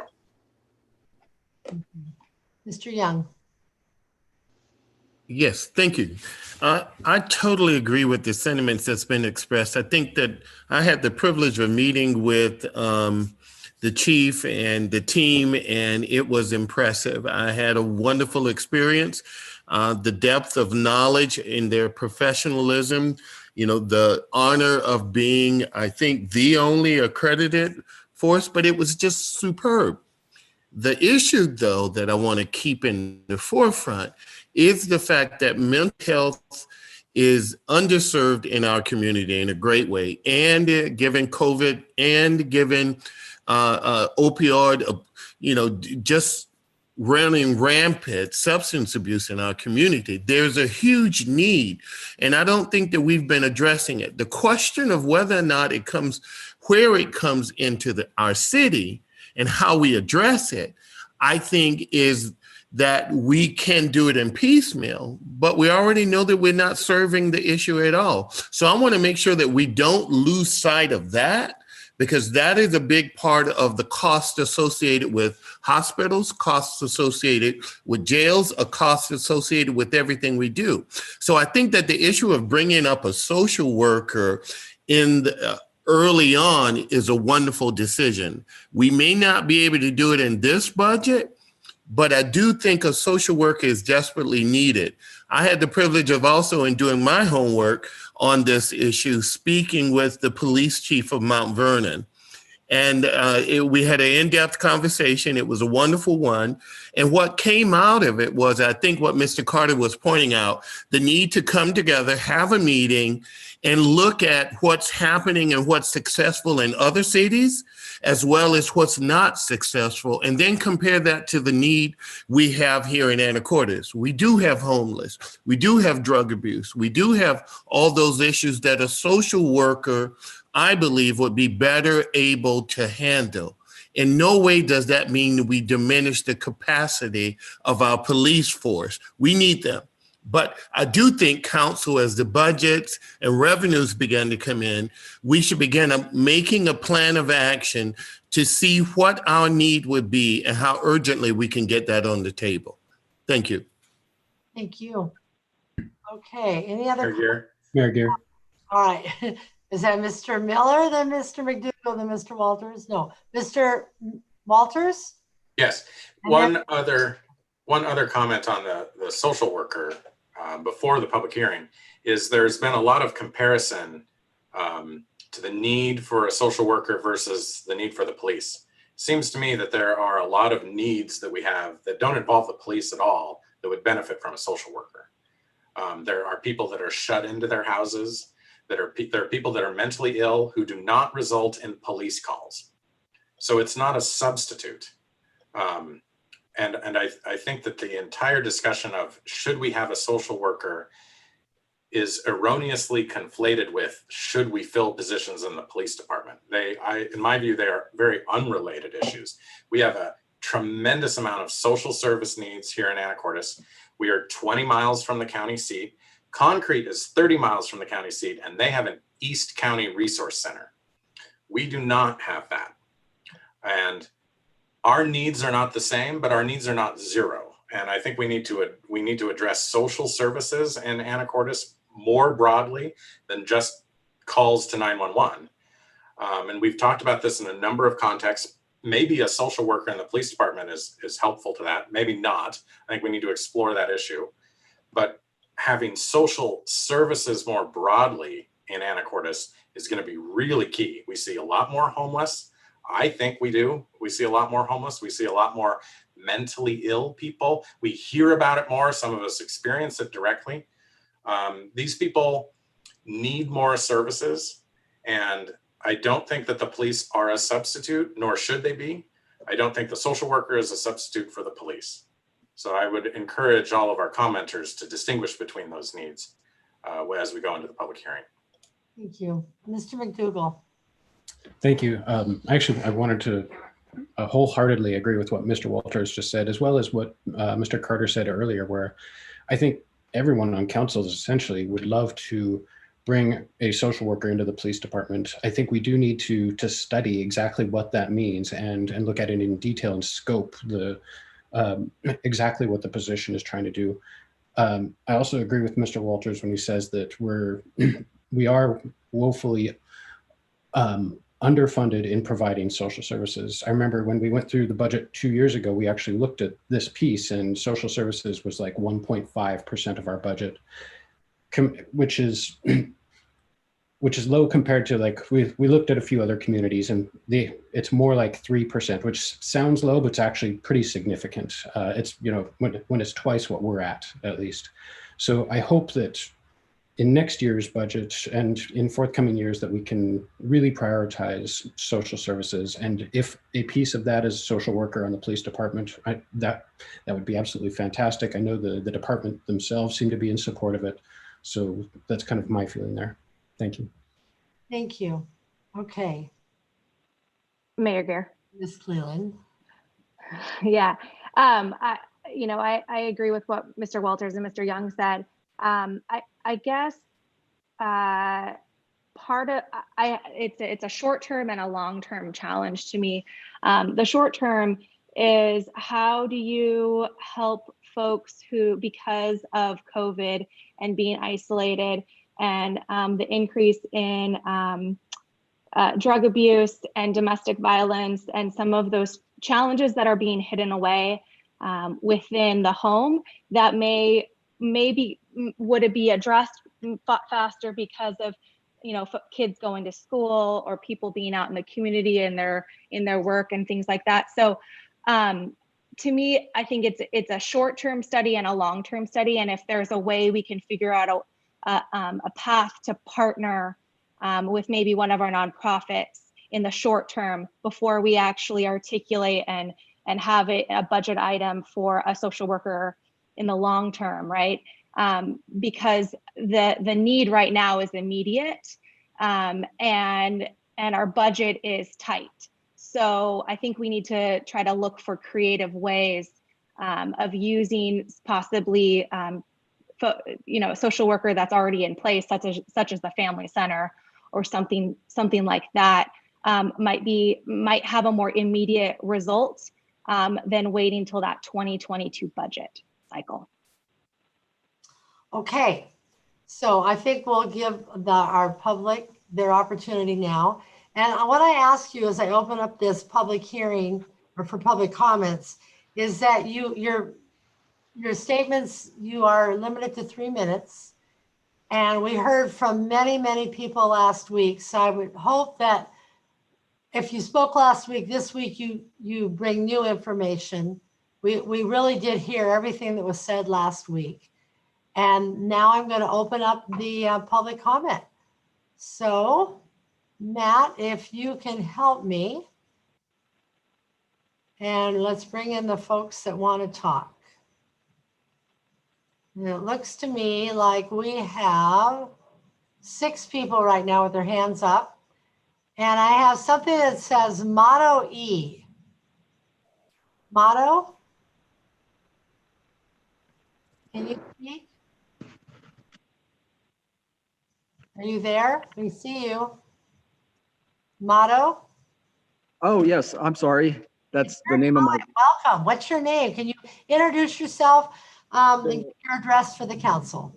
Sure. Well, my name is Troy. I actually live there in my RV in the spring, summer, and fall. Welcome. And thank you. And thank you for letting me speak. I'm going to try to be as concise as possible, maybe offer a new idea. Motto was my phone, being Motorola. But Okay. Well, all right. So you go ahead. You got about 3 minutes. So we need. Okay. Appreciate it, Mayor Gear. I'm just going to say something a little differently. You know, I understand what you're saying about the police force being accredited, but what's the criteria for accredited? I mean, I was only there, this was my first year in Anacortes, and I had several discussions with the police officers, but I was really taken aback on what seemed to be poor training and compared to what I've been experienced in the Midwest. So I would say, why not put some of this budget money not towards quantity? And I understand you have to fill some positions, but quality in proper police training. So, you know, maybe ongoing training of social work classes, communication classes, you know, being able to understand a situation in full, not just in part, but, you know, having the proper line of questioning with parties to understand completely what's going on without cutting it short. And I think they're doing this now because they are busy. They're still following up on these calls, but they're not getting to the full understanding of what's happening and what's going on.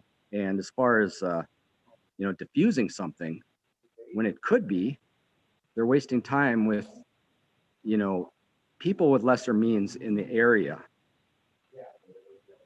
or small little things, and they decide they're going to make arrest, which wastes their time. It wastes another person's time when, you know, these could be, you might say, diffused, you know, or with common sense and critical thinking, they could just be, you know, made a lot easier, just, you know, not wasting time and resources. So I believe, you know, that ongoing education, I heard the officers talk about education. I heard the police chief, I heard Captain Floyd. Believe it or not, I've only been there for the summer and fall, and I already know who these police officers are. I mean, it's pretty amazing how I've never had any kind of issues before in my life. I'm 57 years old, and all of a sudden I'm on the radar. There was a woman on there that mentioned my name last week on the city council, and nobody said anything, but that was inappropriate. She mentioned my full name. Yeah. And she commented on what she thought I was. And nobody there in that city council or yourself, Mayor, stopped that behavior. And my friends told me about it. I'm not very happy about that. Well, I apologize for that. It happened pretty quickly, and you're right. So I will say that. Thank you. So, I mean, I guess I see that training as being, you know, additional training in common sense type things, critical thinking, and complete like listening skills, communication skills, a good line of questioning to find out what's happening. Captain Floyd, I met him before. Obviously, I just saw the police chief. They seem like relatively, I mean, wise, intelligent people. And there's got to be resources to help these officers do their jobs better. Okay. And I think that's the key. Okay, thank you, Troy. Thank you. And I just want to say one more quick thing. With the small businesses, you mentioned, Mayor Gear, that they're the backbone, but with the COVID governor limiting what they can do, I don't know if that's state rules, but that's going to hurt your bottom line in your budget. When you can't have people going into restrooms and bars, you're already having businesses close down. So you better put that into your thought process when you start looking at your budget, because your budget's going to lose revenue. No, thank you. Thank you very much. All right. Okay, our next speaker is Eli Barrett.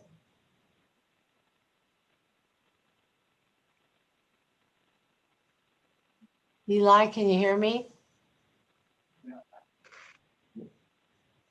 Your mic's off. There you go. Can you hear me now? You can. Welcome. Hey, Mayor Gear, members of the City Council. My name is Eli Barrett, and I live at 1515 14th. I have traveled a lot, and in my travels throughout this country and many others, I've met a lot of police officers. Most of those interactions were brief and uneventful, but I've been in some hairy situations. I've seen law enforcement be cruel and capricious, and I've seen police officers exhibit extraordinary grace and compassion in incredibly difficult conditions. I've been a prisoner, thankfully briefly, but more than once. And I've been the guest in the homes of a lot of cops, most of whom found me when I had no business being out, and out of kindness took me home to eat with their families and sleep under their roofs. And a thing that I've learned about police is, like the rest of them, most of them are just doing the jobs as best as they can with the resources that they have. But everybody here understands that the huge amount of what we ask cops to do is beyond their training, authority, and resources. Once somebody's talked to the cops 3 or 4 times in a month, we know that there is a problem that the police and the courts cannot solve by themselves. And every one of those interactions with cops has the potential to go tragically, tragically wrong. When an officer's worried about a couple of kids at the house that they visited 3 times in the last 2 weeks, they're not going to be at 100% on their next call. And I don't think they're going to be at 100% when they're talking to their kids at home. But they're not just boots on the ground, there are eyes in their ears. They understand and intuit things that we don't. And if we don't have a proper, efficient way to get what they know to the people who can actually affect concrete, durable change, we're wasting our resources. I mean, Mayor, you and a lot of other people on this call have lived in this town a lot longer than I have, and you remember when the Anacortes Police Department was a joke. It's not anymore, but that took decades of leadership and creative thinking and investment. And I don't think putting a social worker or somebody else that can be the conduit between the other loving, smart community members of this community to take care of our most vulnerable and troubled neighbors is inappropriate. And whether the budgetary restrictions this year allow it or not, it shouldn't be difficult to say that we need to do something better, even if that something better is going to be hard. There's a lot of loving, smart people on the Anacortes Police Department and in this community, and we can do this. Thank you. Thank you, Eli. Our next speaker is George.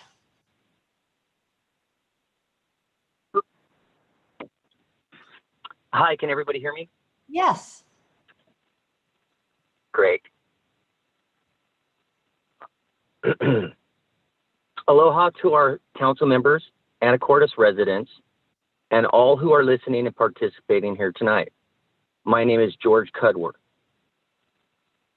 As we all know, there has been ongoing talk of adding mental health care workers to the police force and permanently eliminating the cult, gang, or brotherhood of the thin blue line.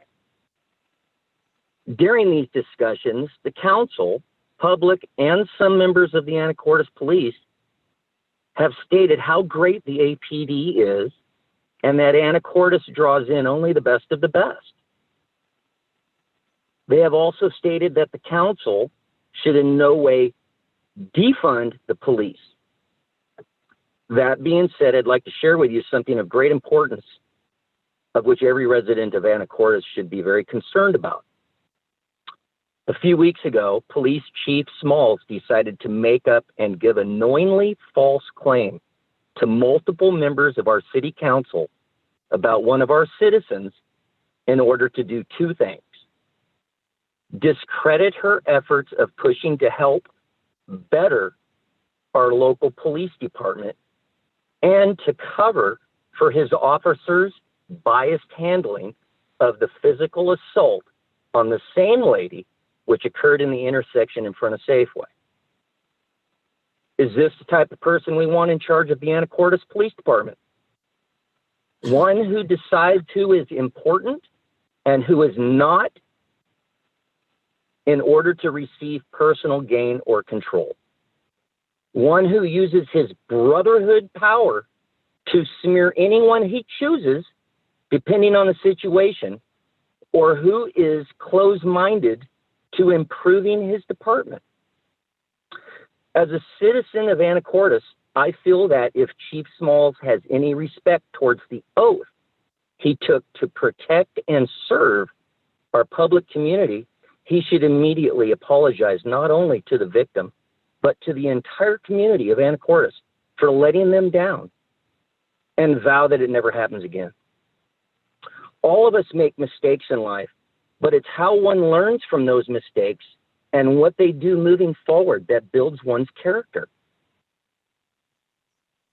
To address the right-wing trigger words, defund the police, I would like to add that not one single person working to better the APD has said anything remotely close to that. Actually, I'm sure that if more funds are allocated to help better our police department's abilities to serve and protect, there would be no disagreement. I'd like to end with a quote from Albert Einstein. The world will not be destroyed by those who do evil, but by those who watch them without doing anything. Mahalo nui loa. Okay, thank you. Our next speaker, Keiko McCracken.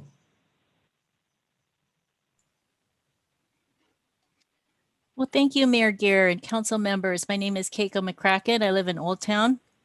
And I just want to thank everyone for the rich conversation tonight. I find a lot of value in much of what is said and the varying viewpoints across the spectrum.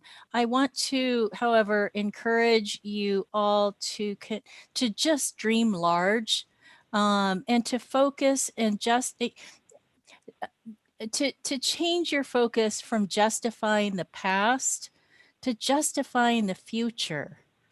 Make sure that the decisions that are made, the values that are expressed through the budget are to protect and promote and encourage the future of Anacortes and not rely on ideas about what might have worked in the past or how we have seen ourselves in the past. We know we're in a moment in 2020 where many things have come to light for our country, for our community. And it's just so important that the urgency of those messages is not lost in ongoing negotiations about budget, but that we continue to return to them. I do also want to point out a couple of things. I have someone I know, a parent in our town who has a child with special needs.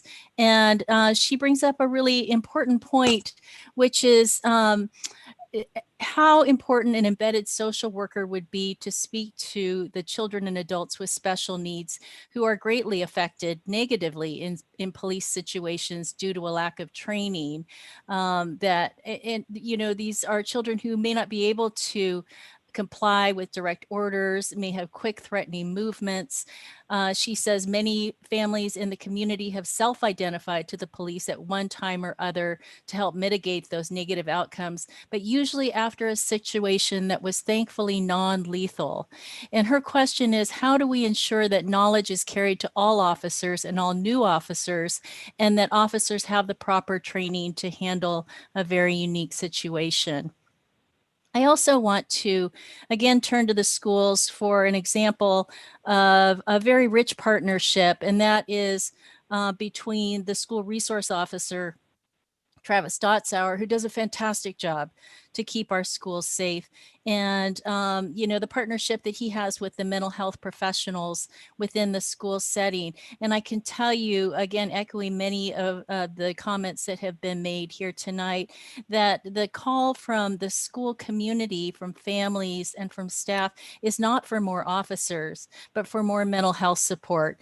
And again, that is a tremendous partnership that Travis has with those men. I don't think he could do his job without them. And I would imagine he would be one of the first to say how important it is that there is a partnership and a network, and that these are integrated solutions and not seen as, the police will do this in this corner and the mental health professionals will do this in another corner. It just can't happen in that way for our children and our families. And so, so that's what I have to say. Thank you so much for your time. Thank you, Keiko.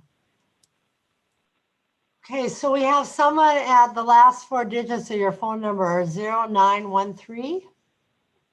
You're up. 0913 is the phone number, last four digits. Can you hear me? Okay, well, I'll go to the next speaker and we'll come back to you. Unless you can come online now. Okay, there you are. Welcome. Okay. Welcome. Thank you. Can you hear me? Yes. Okay. Aloha. My name is Rochelle K. Aloha from Anacortes.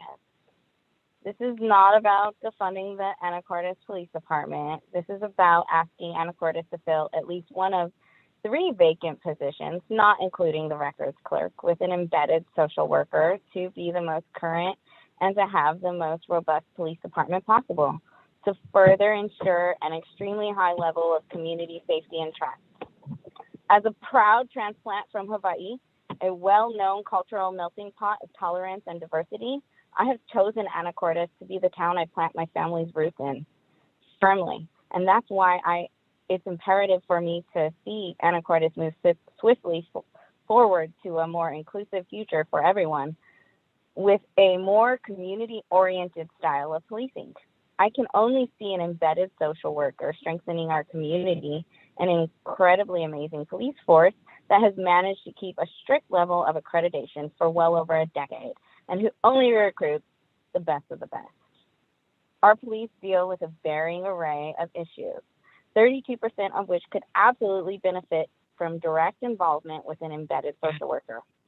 At the time we grabbed these stats, there had been 225 domestic calls, 129 drug-related calls, 72 mental health-related calls to APD in 2020 alone.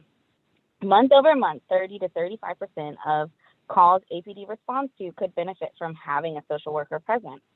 A social worker might even help our current police department's fatigue and burnout by providing services and resources the police themselves cannot provide for calls they are not fully equipped to deal with.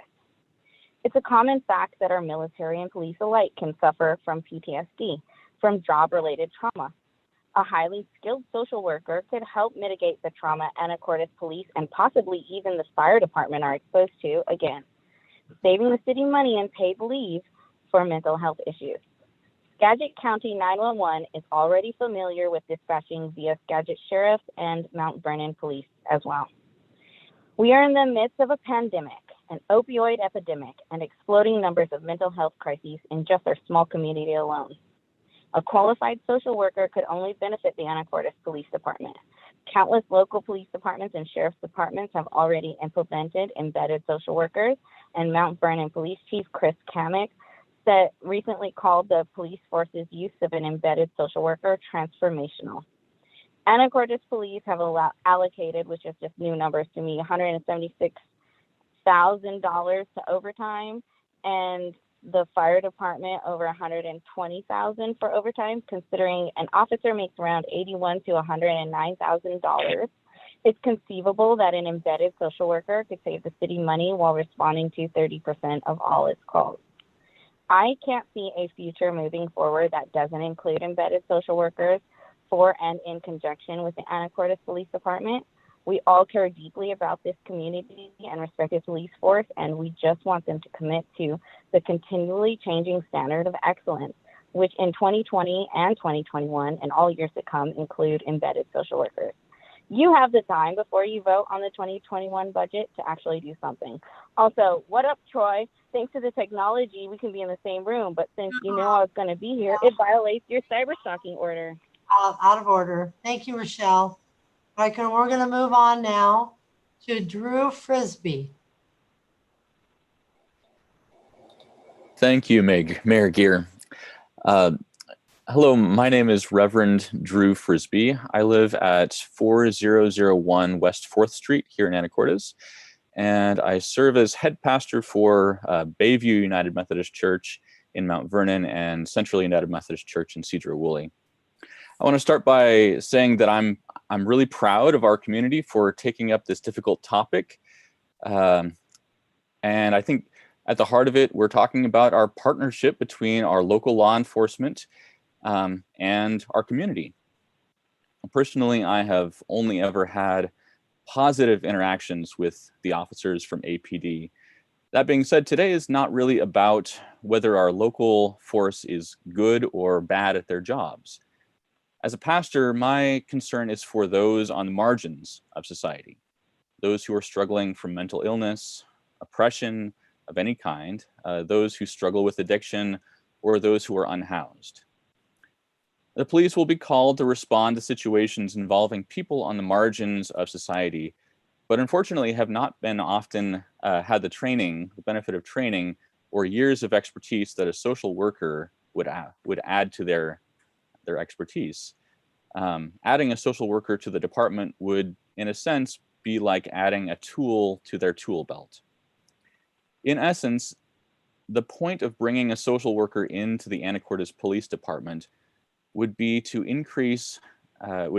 continue positive relations between the community and the police force. Across the country, police forces are facing a problem of trust because of the well-documented disparity between how police interact with white community members and community members of color. It's in our community's best interest to make moves now to ensure everybody can trust the response from our local police long before one of these disastrous incidents mars our community. To me, this is not really a political issue, but it's an issue of health and safety for those on the margins of our community. Thank you. Thank you. Our next speaker or citizen to speak tonight is Elizabeth. Good evening, Madam Mayor, City Council. My name is Elizabeth Scholes and fellow citizens as well. My name is Elizabeth Scholes. I live at 2918 M Avenue. And I am asking you to consider, as you're looking at the budget, replacing one current police position with an embedded social worker. And one of the reasons for my feeling about this is that since the time that I served with the Anacortes Police Auxiliary, I know that you've always had in the last several years, at least one vacancy on that force. And so I say now's the time to make a commitment. And an onboard social worker could also be helpful and instrumental in crafting a plan as you move forward. My reasons for feeling this way are that in 1985, I worked as a mental health professional in Eugene, Oregon, and I watched a really cool program begin down there, which is called CAHOOTS, and that stood for Crisis Assistance Helping Out on the Streets. That program has achieved some recent interest and national recognition for its effectiveness and efficiency. The CAHOOTS team dealt with wide-ranging mental health crises, including conflict resolution, welfare checks, substance abuse, suicide threats. It relied heavily on trauma-informed de-escalation and harm reduction techniques. And the 31-year-old program, while dealing with a larger population than we have here in Anacortes, has saved Eugene approximately $8.5 million annually, according to the coordinator now, Tim Black. And they are the primary response. And I believe a social worker would be a primary response. That's contrary to what Chief Small said, but I think that's the purpose of having them, especially in those situations where police force is literally not needed. I saw firsthand how competent mental health professionals can de-escalate situations that can become incendiary. And I saw firsthand how the power and authority of police can, at the worst, get out of control and at best be counterproductive in the face of the fear that can arise in a person who's having a mental health crisis. An on-staff social worker could ameliorate or even avert such situations. And use of mental health professionals can actually save lives. Overt force can result in death, and we did actually see that occur in Eugene with a mentally ill individual. Somebody knowing how to dissipate that situation and avert that kind of tragedy is really imperative. Acknowledging the issues of mental health and destigmatizing it by using a specialist in the field can save money and remedy those potential catastrophes. Getting important social services involved would be streamlined with the use of someone who has experience navigating the intricacies of the mental health system. Police officers are not typically set up to or supported in making those important connections, which can mean so much in the life of a person whose mental illness has raised its head and gotten out of hand. a professional who tends to use the tools that are in their toolbox. And those professional tools are really quite different for a police officer versus a qualified mental health practitioner.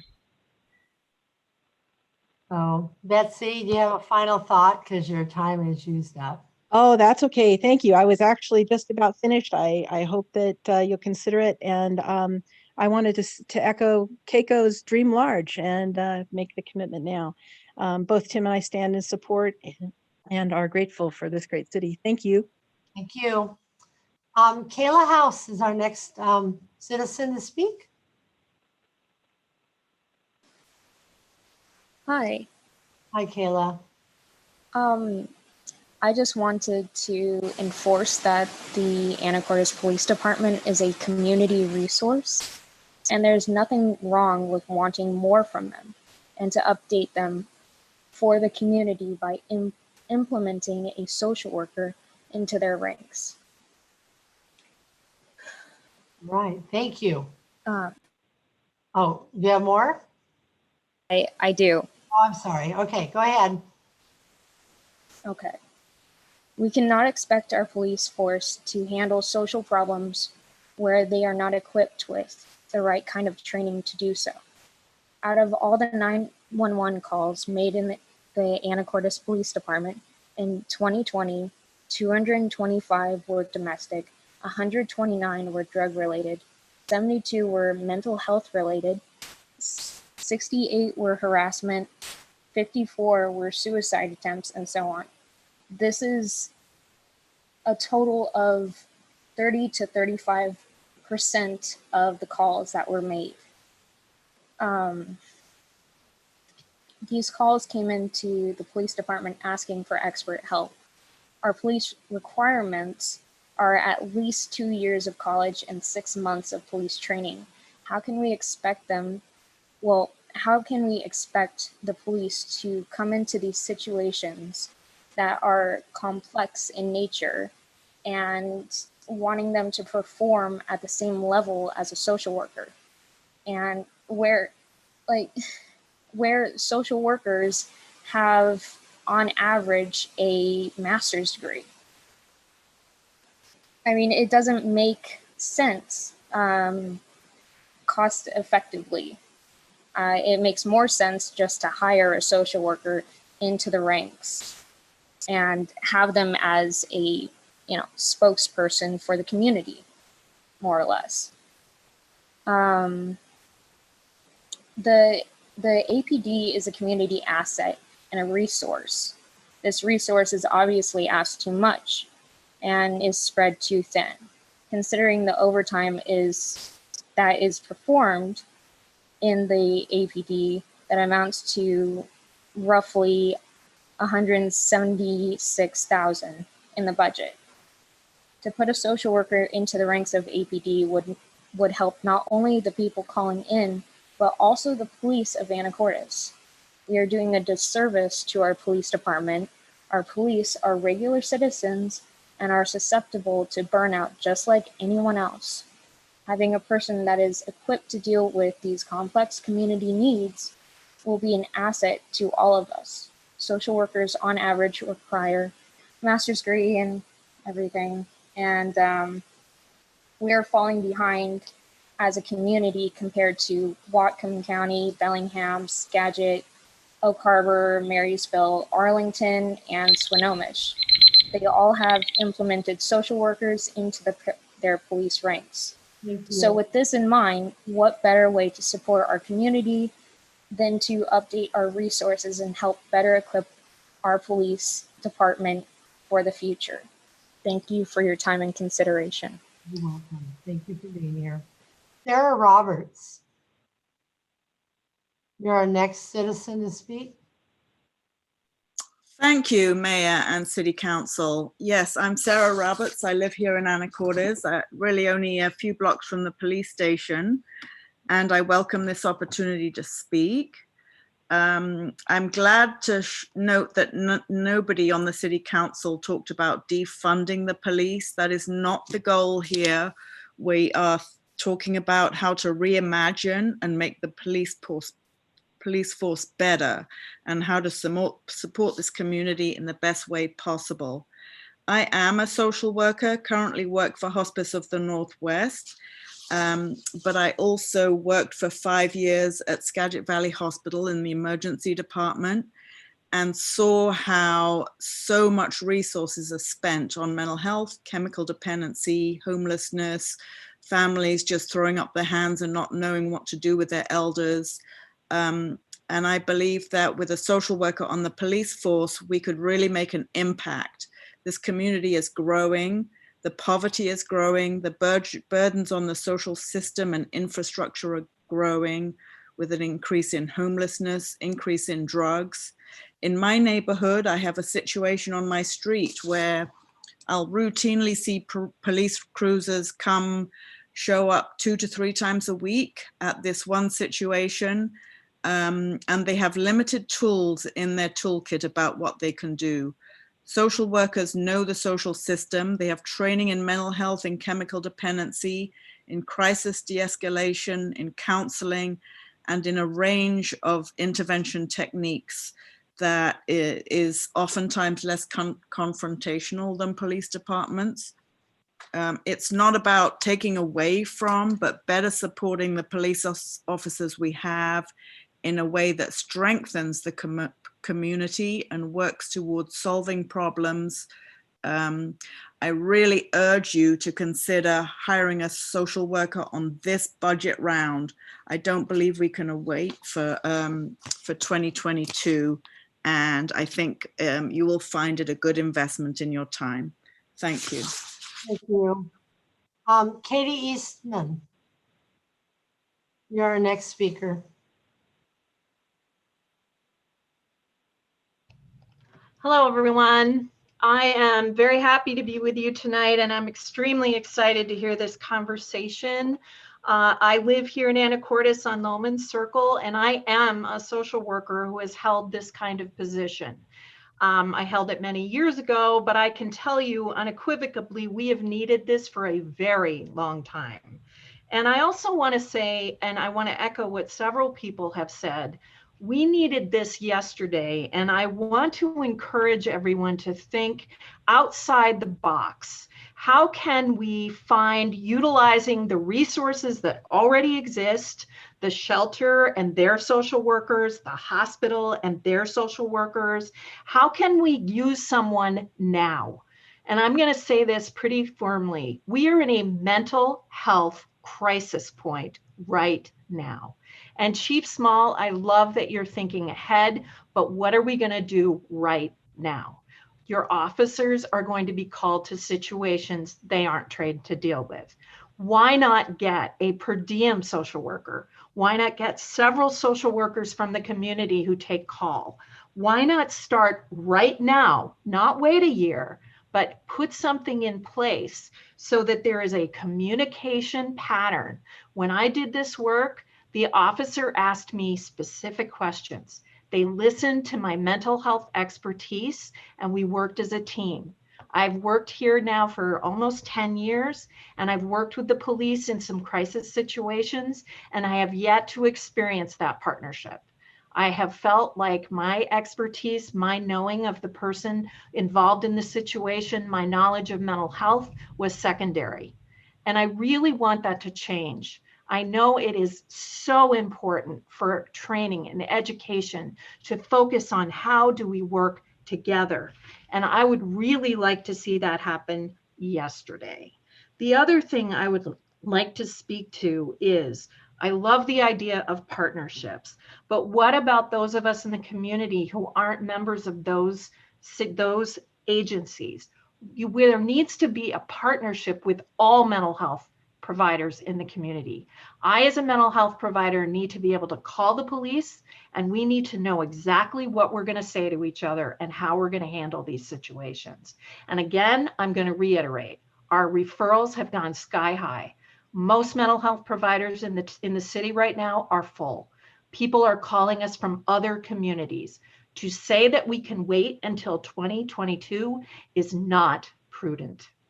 Thank you, everyone, for having this conversation. And I encourage you to think outside of the box and fix this now. Thank you, Katie. Evan, you're our next speaker.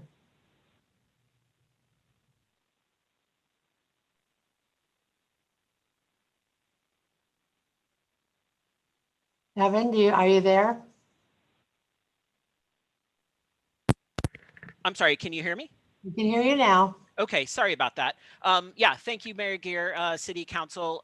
Tonight's been informative. There's been a lot of new information.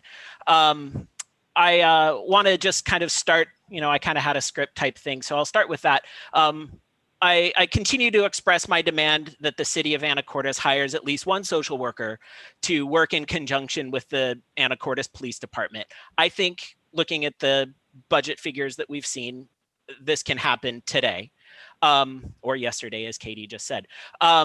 One thing I found particularly striking from last week was the coordinated attempt by other folks in our community to preempt this conversation by tying this effort to the trendy defund the police narrative. I want to remind you that there are at least 12 police jurisdictions within a 40-mile radius of Anacortes who have already established similar programs. Embedded social worker programs in our region originate years before the defund concept ever entered the public consciousness.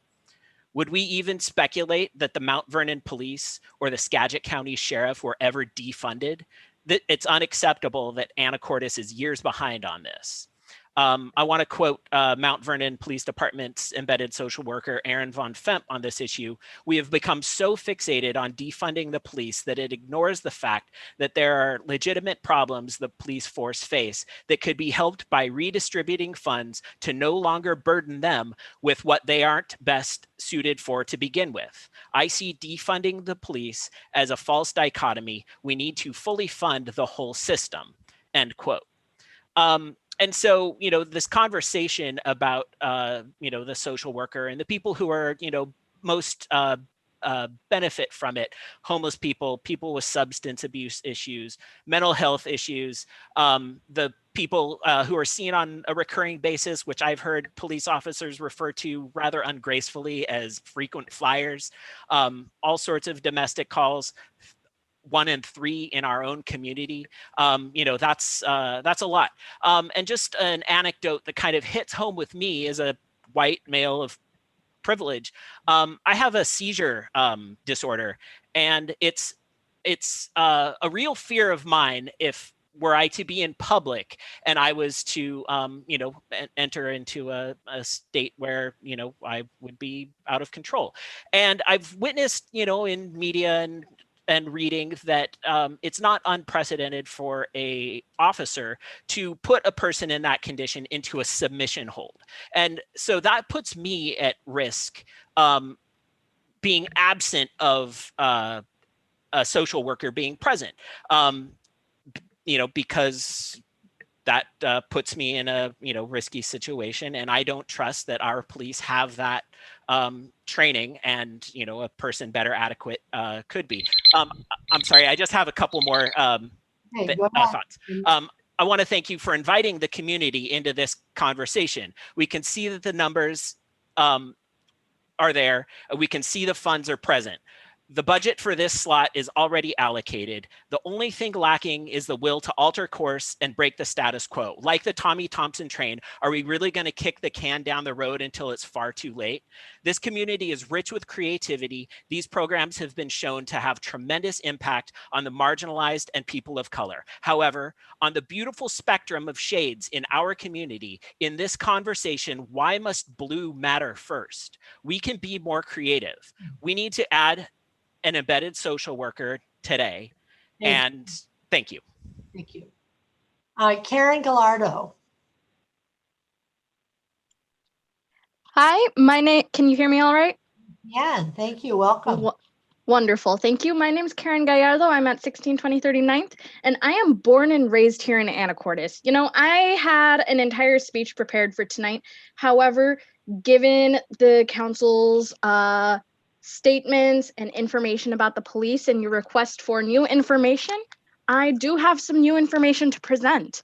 So First off, I think it's made it hasn't necessarily been the clearest in the sense of there's been some calls saying that the Anacortes Police Department, by having a social worker embedded, will reduce overtime. And I think this should be best explained by, we don't ask for a social worker to go into these situations alone. That can be dangerous. A lot of situations in which there is a violent person or a violent offender involved, or potentially violent, usually involve two officers. We're asking for a scenario where, for example, one of the two officers would be a social worker accompanied by an actual officer. This allows for less overtime and savings in that budget by having the situation de-escalated far sooner by someone who has a master's degree in social communication, social work, and general, psychology and the works that are needed, the necessary training. Furthermore, it allows that secondary officer that would potentially be with the, two officers in the first situation without a social worker to go solve a different call at the time. That is where we can reduce the overtime, by having the most efficient person go to the right calls. And so that is kind of the logic there. Secondary information that I would like to bring to the table, that 30% of all the calls that are coming through, that statistic is actually from me. And I do want to clarify on that, because I professionally work with data analysis. That is what I do every day for my work. So, I'm very confident in my skills. And I do want to share that 30%, almost a third, actually it's 30 to 35% month over month. But that third of calls that can benefit from a social worker, the other 2/3 also includes all other calls.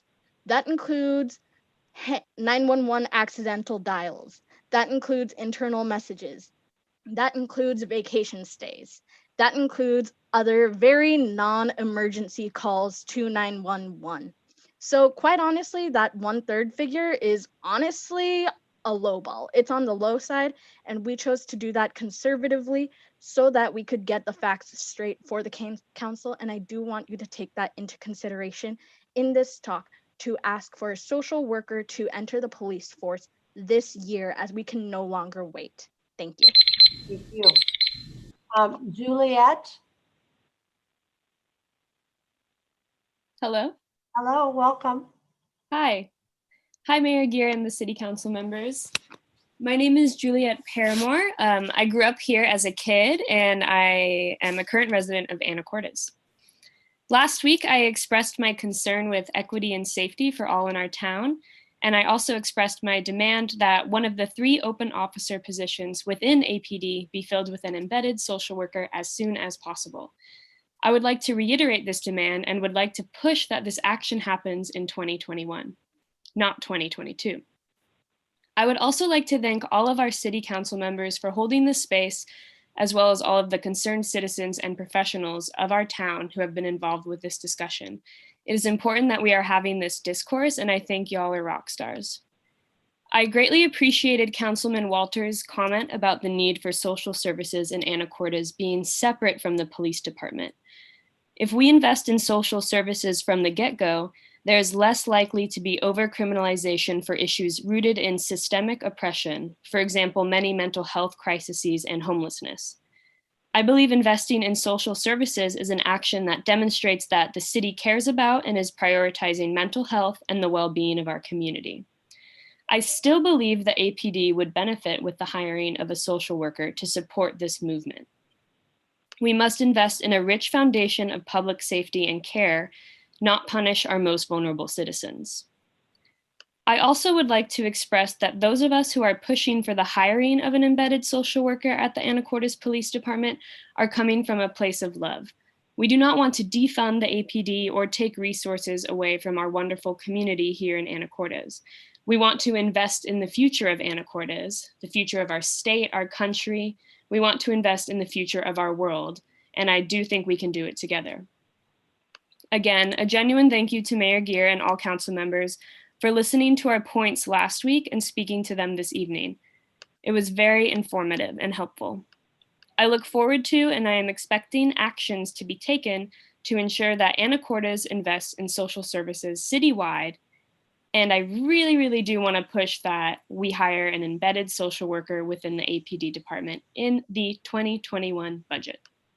And to further echo Kiko's comments earlier this evening, dream big. Thank you for your time. Thank you, Juliet.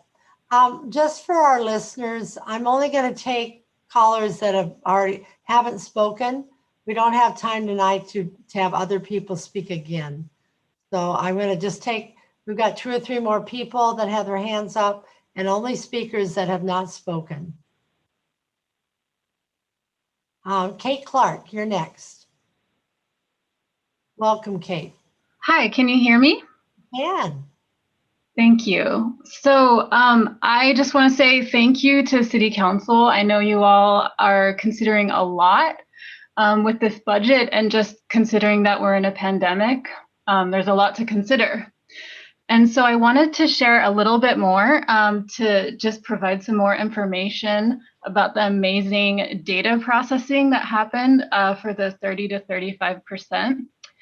That came from a request from APD for their calls. So that was 200 pages of Excel information that then got processed into categories. From that list of categories, we had an MSW go through them and identify the various categories that would be appropriate for a social worker to respond to. And then from that, it got broken down into a percentage. So this is just coming from a group of concerned citizens. And so I am asking you, City Council, to also put some energy into this. And I'm very excited to hear that this is not a new concept for you all. So considering that we are potentially only hiring for APD for next year in the middle of a pandemic, when domestic abuse, alcoholism, drug abuse is increasing, as Christine Cleland McGrath mentioned, it's so important that we really think carefully about how we're investing in our city resources. And I understand that APD is understaffed, as well as many other departments. So if the library isn't hiring, think about all of the social services that the library provides for our at-risk community members, or the senior center. So it paints a pretty grim picture of our town if the only people we're hiring for next year are for police officers. And I understand that their role is important, and I'm not diminishing that. But if that's the only window that we have really to support our at-risk community members, we've seen throughout other counties how important that is. So with that 30 to 35%, we've had about, at one point, enough people on that call that it would be about 22 people who have made calls regarding drug problems, suicide attempts, assaults, child abuse. These are all things that are incredibly complicated, and we really need help in our town. So I want to ask you, City Council, to strongly consider forming a subcommittee where you talk to people like Aaron Von Thimp and make a plan, because our town really needs support. And the reason that Anacortes can be a beautiful town is how we support our at-risk community members. So thank you for your time. Thank you, Kate. Okay, Dennis Clark. Welcome. Good evening, Dennis Clark, 3805 M Avenue. Over the last 3 weeks, we have heard 3 hours of public comment about one budget item that at $109,000 represents 1/10 of 1% of the $73 million budget. I suggest that council move on to review the remaining 99.9+% of the budget, much of which has not been scrutinized. Thank you. Thank you. So at this time, I'm bringing this back to council. All the speakers that have their hands up, we've listened to. And does council have any other thoughts before I'm going to close the public hearing tonight. So I want to hear any thoughts before I do that, because next week it'll be strictly your time to dig in And so if there's anything else tonight that we need to consider before I close the public hearing, I'd like to hear that now. Okay, hearing nothing, I'm going to close the public hearing on the 2021 budget. And next week, we will be back again with our sleeves rolled up and get to work on finishing up this budget. All right, thank you very much. So now we're going to move on. Before I do that, I want to let Kate know at one point we had over 49 attendees. That was an interesting thing to watch tonight, in addition to the 16 panelists. So the council chambers would have been full if we'd been open. So that's the good news. Okay, we're going to move on now to item 6. It is under business, and a 6A, and this is open for public comment. This is the Access Anacortes Fiber Internet Business Plan. And I'll turn that over to Emily or to Jim. Who is speaking tonight on that? Mayor Gear, Mr. Lemberg will be doing the presentation on the Internet Business Plan tonight. Okay, thank you. Well, welcome, Jim. Let us know when you're ready. There we go. Thank you.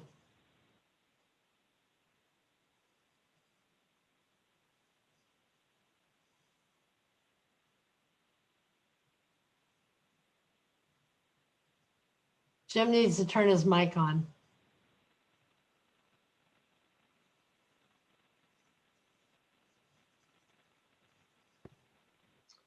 There we go. Thank you. Welcome, Jim. Welcome. Thank you, Mayor Gear, council persons. I'll try and walk through this fairly quickly. I know our time is fairly short. Have I successfully shared my screen? Yes. Is it at an appropriate Zoom level for everybody? Yes, is the last line on your screen go to 2025? That is what I'm seeing, yes. Okay, perfect. Then we can see the whole thing. Thank you very much. Very good. So the first document that I'll share, and it's actually all one continuous document in your package, is our running text report to council of the fiber division status. We thought that we would start out by highlighting the fact that all funds that the fiber operation is drawn from the city's general fund reserves end up being repaid by approximately 2037. I say approximately because this is a forecast and that's pretty far out there, a little difficult to know how things will really go. All of the external debt that would be anticipated for the network construction would end up being repaid by 2035. And then beyond that, surplus funds flow back to the city's general fund. And again, by 2037, the net of all of those cash flows back to the general fund is that beginning with 2037, we literally start pouring more money into the general fund than was ever taken out of the general fund for the fiber project. The next table shows you approximately how many customers we anticipate having on the network at the end of each year. So at the end of 2021, we anticipate 1,300 customers. That grows to approximately 1,900 customers by the end of 2022. And then the take rates are the rightmost column that you see on your screen at present. I'm certainly able and willing to answer any questions that we encounter along the way, and I'll try and move fairly quickly through this. I'm going to try now to scroll down. Okay, I did it. So the report that we're going to give to you this evening is comprised of 3 broad sections, and then there's 2 appended tables. And members of the Fiber Committee, this is all old news for you folks, but for the majority of council, this is new news. We talk about a summary of progress to date on the network construction and how the fiber division plans to complete the network construction. We discuss briefly a summary of the operating expenses, give a slightly detailed description of the division's forecasted cash flows, then talk about detailed weekly revenue, and I'm not going to go through that in detail. I'll just pretty much fly over that. I'll certainly stop to answer any questions, but I will try to keep moving at a good pace for you. And then a table that summarizes the overall cash flows, both money coming in as well as money going out. So with regard to where we are in the network construction, what progress has been made and where we anticipate going. Each phase, as you can very well imagine, of building the network starts out by broadly identifying where we wish to deploy the network and then work with our design consultant, KnowInit, to discuss how to approach the design for those neighborhoods within that particular area. Then the division staff work with our contractor to actually deploy the backbone cables and the fiber distribution infrastructure. Then thirdly, the division staff, our outside technicians, schedule and install service drops to each customer and actually get customers into service. Directive number 3 of Council Resolution 2013 directs city staff to develop a business plan that will prioritize build out of the network within the city and its urban growth area with intent to ultimately, I scrolled a little too quickly, with intent to ultimately expand to serve the remainder of Hidalgo Island. To date, we've focused on planning to deploy the network within the city's city limits with an informal acknowledgement to ourselves that at some future point, the network will be expanded per directive of Council's Resolution 2013. Here's the order in which we anticipate at present seeing the network built out. First, the pilot areas, and those areas are all built out, and we have a fair number of customers in service in those areas. The first expansion is underway at present, and those we're calling aerial areas 1 through 6. The second expansion, which will take the better part of 2021, are the areas that are probably best described as moving eastward from approximately A Avenue to the waterfront. The third expansion, then, it would seem logical to move westward from A Avenue and maybe approximately to Anacortes Mine Road. The fourth expansion, then, in yet another year, would work ourselves westward from Anacortes Mine Road. And these are approximations. Beyond that second expansion, we have not yet determined these in close detail at all, but rather have set these expansion areas at a very high level. The fifth expansion, which is a little ways out, would basically fill in the Anacortes urban growth area following the strip of Highway 20 as it moves southeasterly away from what most of us think as the primary part of Anacortes, but by no means the entirety of Anacortes. And then finally, the sixth expansion at some probably slightly extended future point, the remainder of Hidalgo Island. I'm going to move on through real quickly to our operating expenses.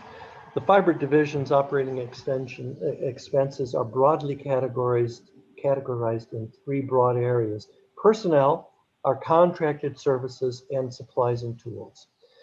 The personnel expenses include the wages and benefits for the division's manager, business assistant, network technician, and an outside plant coordinator, as well as we would note that a portion of the administrative services director's salary and benefits are also covered by the fiber division.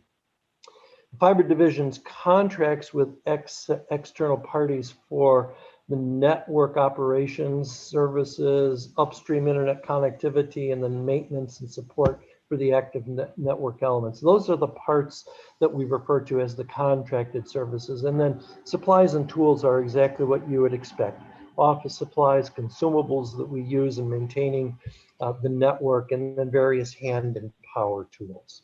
So I'll go ahead and scroll down. And again, I want to acknowledge that I will certainly pause at any point to answer any questions that come up. Mayor Gear? Yes, Mr. Walters. I have a question.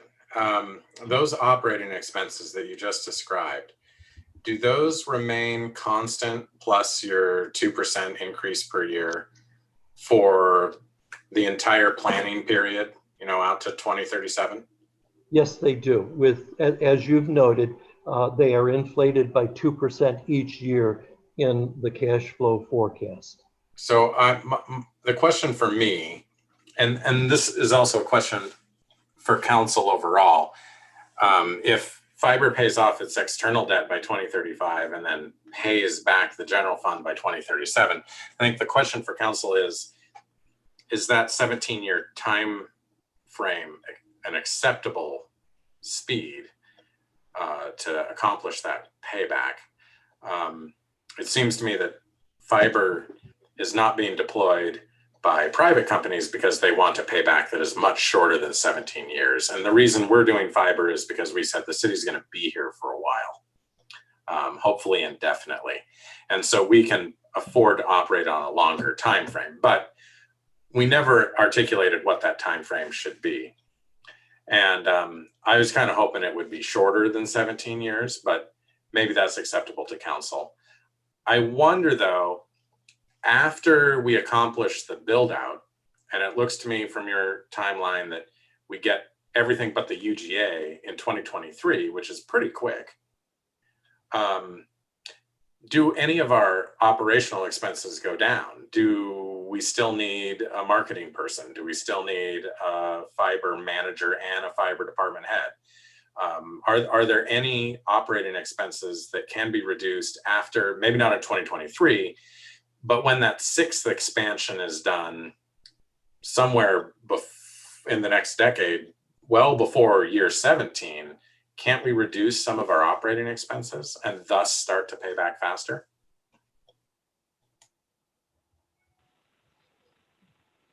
Mr. Walters, are you asking me that question, or are you posing a question to the rest of your council colleagues? Well, I am posing to council what payback period is acceptable, but I think that that's a larger question that we'll need to talk about separately. But for you, I am wondering if you envision our operating expenses could be reduced after the build out is complete. I have not given that great thought. There certainly would be possibility, I suppose. But again, I have not given that great thought. I would be sort of interested if you assumed that we complete the build out at year 7 from now, or whenever is a reasonable assumption for build out, so 2025 maybe, or 2026. And then we recalculated with lower operating expenses. I wonder when we would pay, if we would pay back faster, how quickly. Maybe that's something to be recalculated later. Certainly. I will make that note. Yes, Mr. McDougall.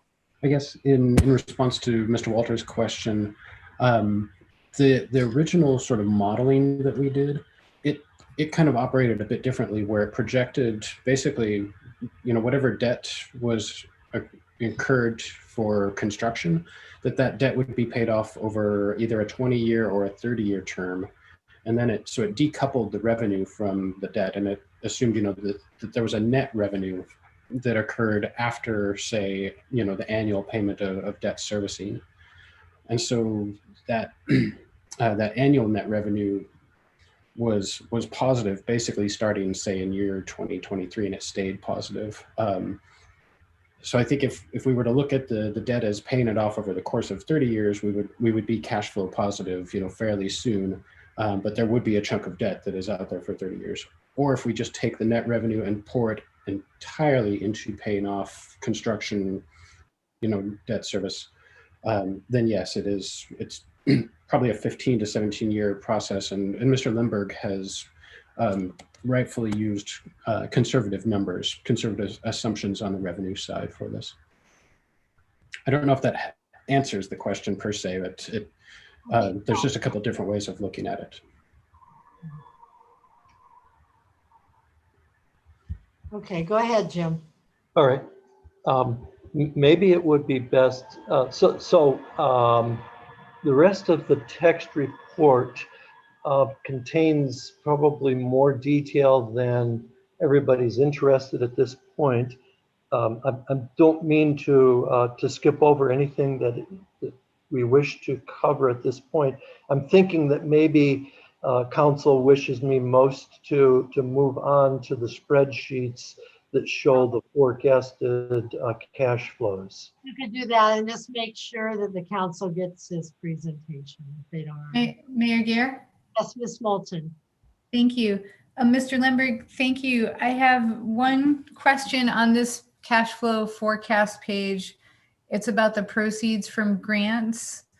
The forecast assuming that a $2 million grant is received during 2021 from the U.S. Department of Commerce's Economic Development Administration. Could you tell us a little bit about where we are in that grant process? Yes, ma'am. That grant application was submitted. I think Emily could nail the date down for us. I will state it as somewhere in the range of 3 weeks to 1 month ago. We were told when we first began exploring that grant that that such grants typically had a minimum turnaround or evaluation period of 60 days. So we are, I think, at least 1 month away from receiving any word on that grant application. Perhaps more than 1 month, but at least 1 month away. Is that the sort of information you were asking? That is, thank you. I was also, I guess I'm also wondering our level of confidence in obtaining that grant, and do we have a backup plan in case we don't obtain that grant for that $2 million? Yes, we do. Mr. Hoagland has worked very closely with a local bank and is in the process of securing a $3 million line of credit, which is adequate for the construction expenses of the fiber project during calendar year 2021. So that we have taken steps to ensure that enough cash is available. If I could point out in the second paragraph that's on the screen at present, the forecasted 2021 revenues are of a level that they cover all but $128,000 of the 2021 operating expenses. In other words, the fiber operation would anticipate drawing from the general fund $128,000 during fiscal year 2021. And then from fiscal year 2022 moving forward, revenues would entirely cover operating expenses. That's great, thank you. So if we do get the $2 million grant and we have a $3 million line of credit, does that mean we'd only need to use $1 million of our line of credit? That would be my understanding, yes. Okay, thank you.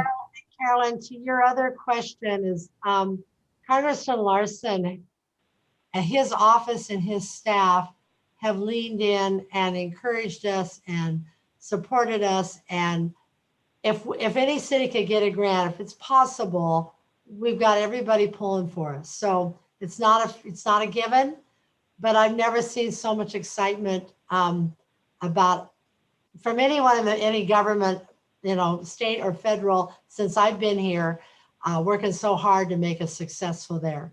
So we've done our work, and now it's up to the federal government. But we do have support of our federal legislators on this. Great, thank you. You're welcome. Just two more general notes before we move into the actual numbers. And those two notes are that first, with regard to operating expenses, as we have forecasted them for the out years, we have increased those operating expenses by 2% per year. That's a sort of that's an estimate, and it's intended to account for potential increases in personnel expenses, as well as increases in materials that we have to buy to construct the network. And that's pretty much I misstated that.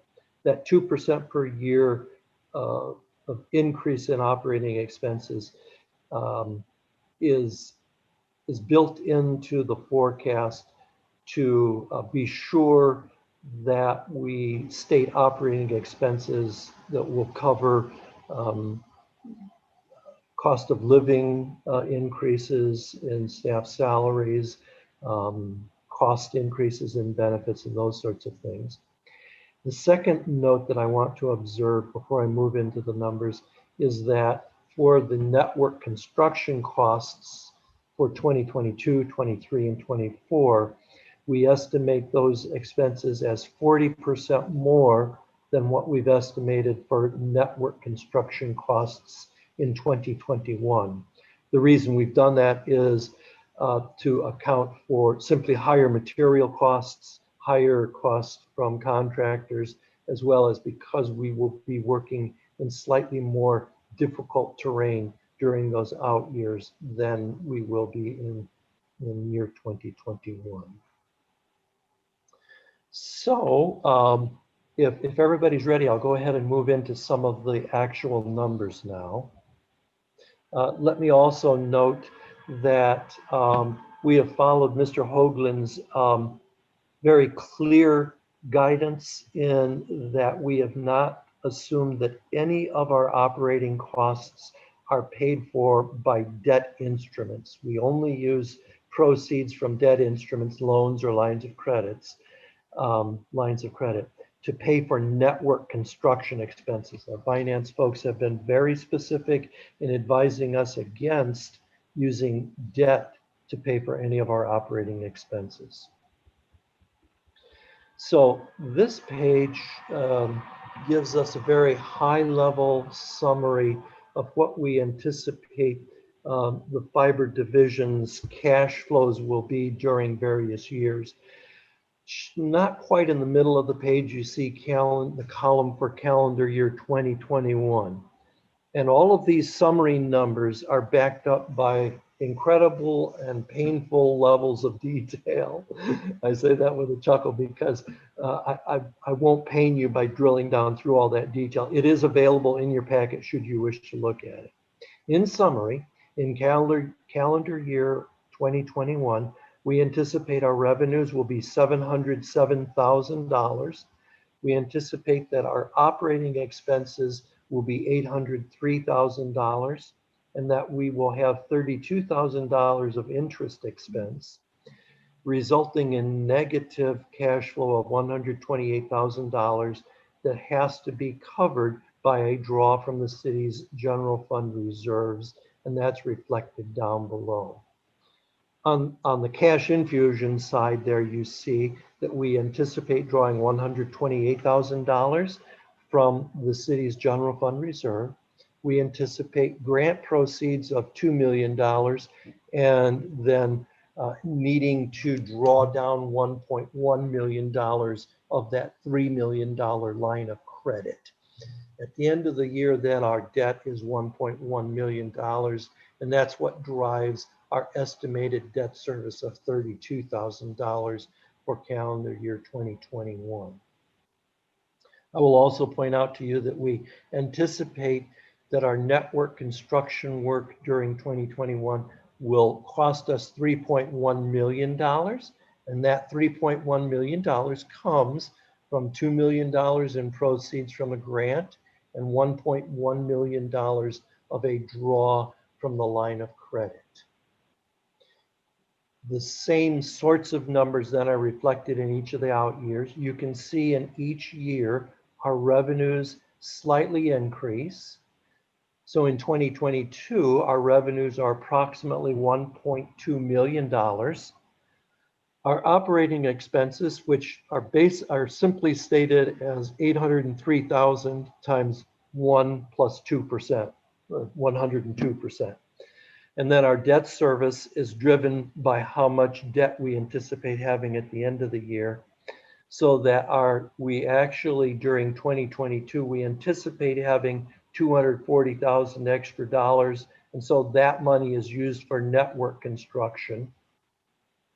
And we draw we create more debt, and at the end of the year, our total debt is almost $5.5 million.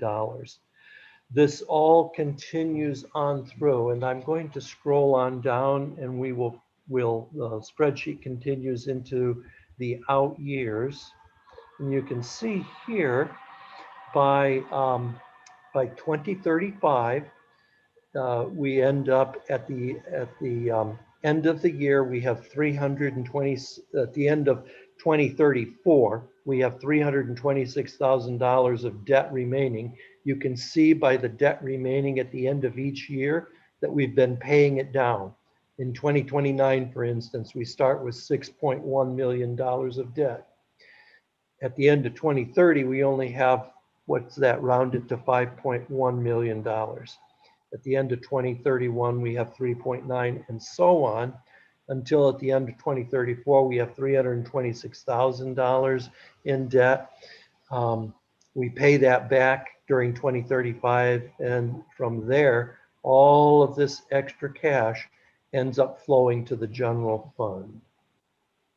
That same dynamic. I've created the spreadsheets to carry all the way out. I believe it was through 2050 or 2048. Maybe there's one more page, but at least through 2048. From 2037, all of this extra cash finds its way straight into your general fund.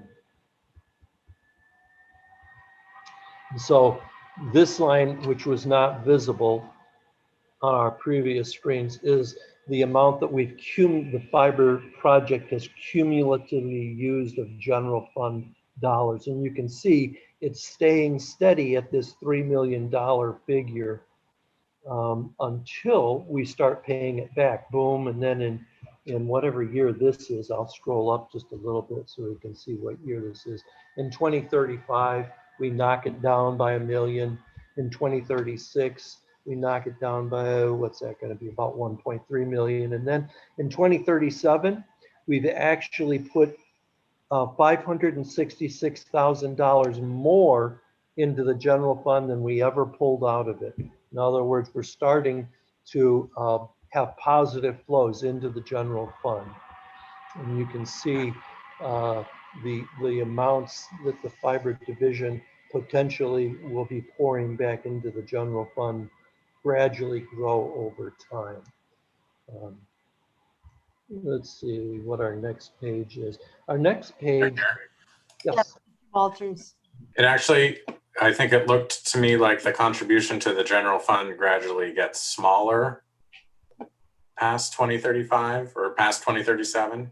Yes, it does. And the reason for that is because, remember, our operating expenses are continuing to be increased by 2% per year, but we are not increasing the level of our revenue. We've assumed, I'm not sure at what point, but at some point we assume that we do not have a cumulative addition of more customers to the network. So our revenue numbers are staying level. Our operating expenses are continuing to slightly increase. And so that results in our contribution to the general fund slightly decreasing each year in these fairly far distant years. But if the revenue increased in those many years, we could change that dynamic, correct? That is correct, yes. I would caution against making too aggressive of assumptions regarding. Of course, but as we heard tonight, the cost of things does go up. So maybe we could have a little more revenue. Certainly. Well, also 25 years from now, it's anybody's guess how any of these numbers are going to look. Yes, sir. Mayor Gear? Yes, Mr. Miller. So Jim, that's I think you maxed that out at 42% take rate. Is that the number you use to? Oh, yes, sir. That's correct. Yeah, and look, I love the work that you've put into this, because ultimately you can manipulate. I hope you can manipulate the data to do projections, put in the real numbers, and adjust it as you make predictions all the way through. Is that? I assume that's correct. Yes, it is. Although the version that you have in your hands, if you have it electronically, is a PDF. there are actual spreadsheets underlying that can indeed be manipulated. Yeah, so ultimately, hopefully, on a regular basis, of course, the council will want the update, and hopefully we use the similar form to, as you put in the number of customers and see how it tracks along with this projection. And so anyway, I like it. Thank you. Mayor Garrett. Yes, Mr. McDougall. Yeah, I also really like this, Mr. Lemberg. Thank you for your work on this. I am curious though about, the idea of prioritizing paying off the construction debt service as quickly as possible versus amortizing that payoff over 30 years, and then preserving greater cash flow to either pay off the general fund loan faster, say, get that paid back into the general fund by, 2028, 2029. And then also with a 30-year amortization on construction, like if we were to look at that model as an alternative, what sort of funds do we start putting in, like positive funds into the general fund sooner, say, because naturally our payment would be lower if it's amortized over 30 years. Would it be possible to run kind of another version of this that does those or makes those assumptions? Absolutely, I can easily create a debt load sheet that calculates that and amortizes it across whatever period we wish. We can easily do that. Okay. Yeah, and would the council like to see, paying off, like prioritize paying off the general fund loan over paying off, say, debt service? Mayor here. Mr. Walters. Yeah, I think that we ought not to make that decision, but I think we ought to project it. Depending on what the interest rates are, we may, want to refinance our debt after we've done this build out and we have the complete amount of debt set. Maybe we could do a bond or something else with a low interest rate, pay a small amount of money, but have more cash available to do things that we need to do in the nearer term. Yeah. I will take that action to modify the underlying spreadsheets and create it so we can play with, or not, I'm sorry, so we can view the impact of varying amortization periods.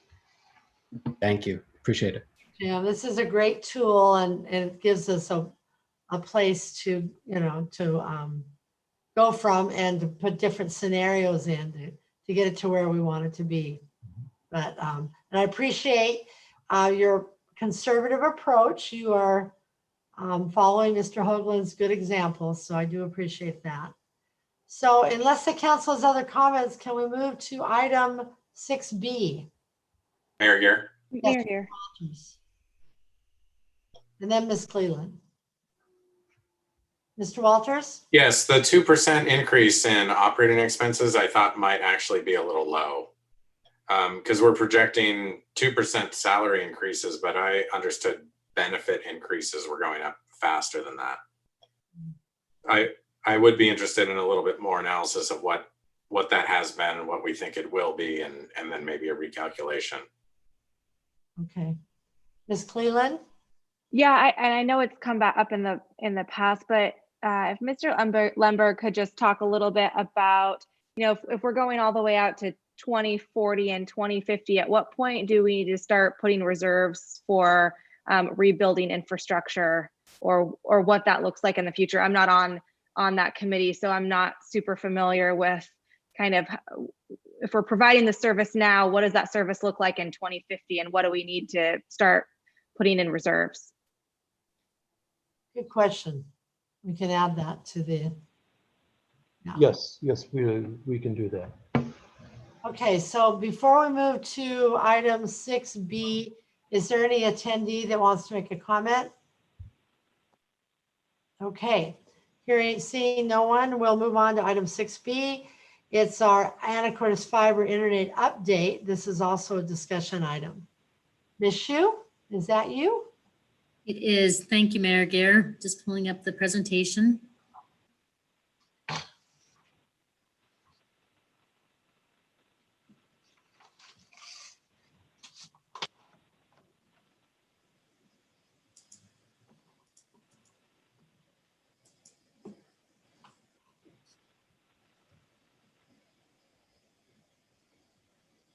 Sorry, it's struggling with it. I have it up here. I don't know why it's not showing it.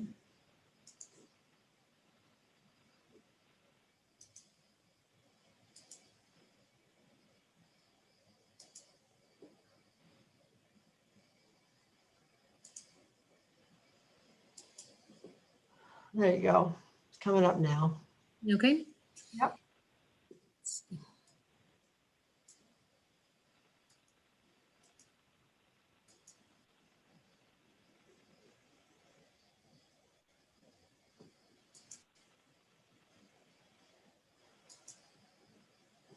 Great.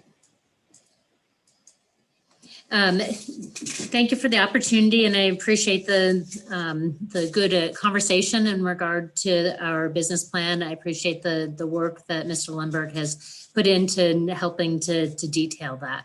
So this is our November 2020 update on City of Anacortes' access Anacortes fiber internet.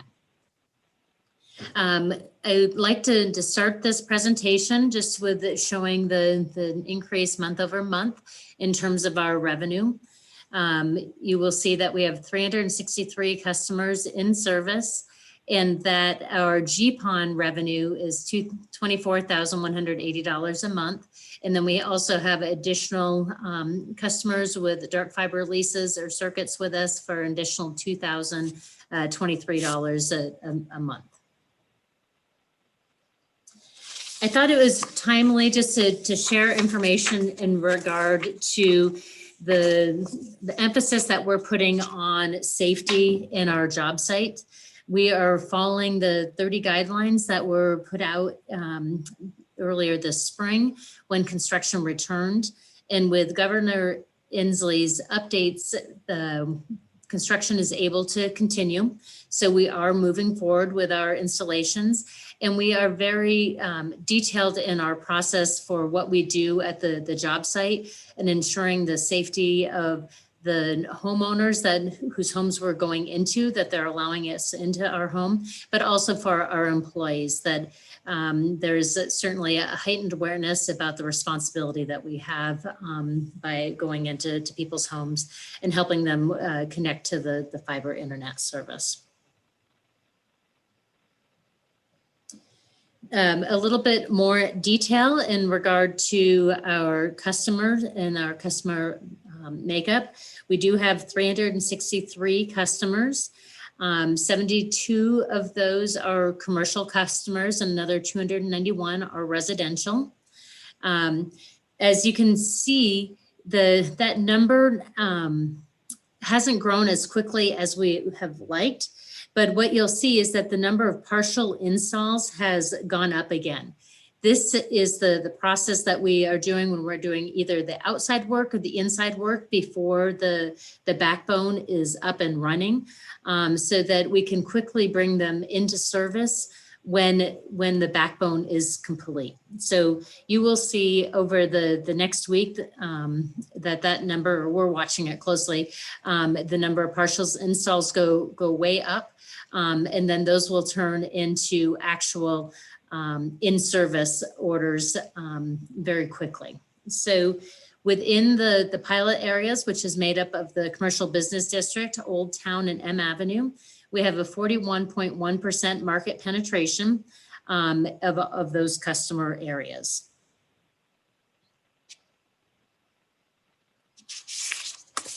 Are you going to talk about November weather and installations, Emily?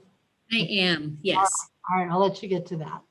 So our residential and business bandwidth plans are staying very consistent, that are pretty equally split still between the gigabit and the 100 megabit per second service, both for residential and commercial. That seems to be staying very steady across the two business classes.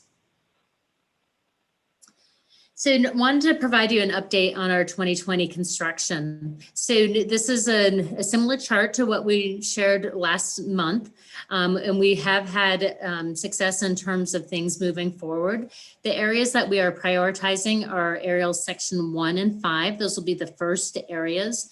That construction has been delayed some And it really comes down to that November's wind events have not been our friend. And so the contractors that are here doing the backbone work for us have been called away multiple times because they are also the contractors that provide backup and support services to PSE and the other electrical utilities throughout the state. So that has slowed things down, unfortunately, for us. We will have the splicing begin next Monday and Tuesday in area 1 and 5. And so that is going to allow us then to be putting all those folks into service where you have seen that we are doing just the partial installs at this time. Immediately following that, the work will move to aerial section 2. And then we will backfill with aerial sections 3, 4, and 6, which are but we're trying to get the biggest areas first. So in those construction areas, those first 6 areas, there's a total of 1,296 premises that we're passing, and we currently have 251 orders that have been placed. And so are pleased that before the service is actually being offered that we have a 19.4% market penetration. We are continuing to work on some special projects. This list is getting smaller as we have more that have moved into service. With the Samish Indian Nation, we have 2 of the 4 facilities in service and 2 remaining. One, the underground boring work occurred today, preparing for the longhouse to go into service. And the design is complete on the administration building. And that is part of this section here, this aerial section 2. So as soon as the construction is complete on aerial section 1 and 5, they'll move to this area, which will ensure that we're able to complete the administration building before the end of the year. Talking a little bit more about the 2021 budget and expansion. As we were talking previously, we have forecasted what the revenue and our projected construction costs are.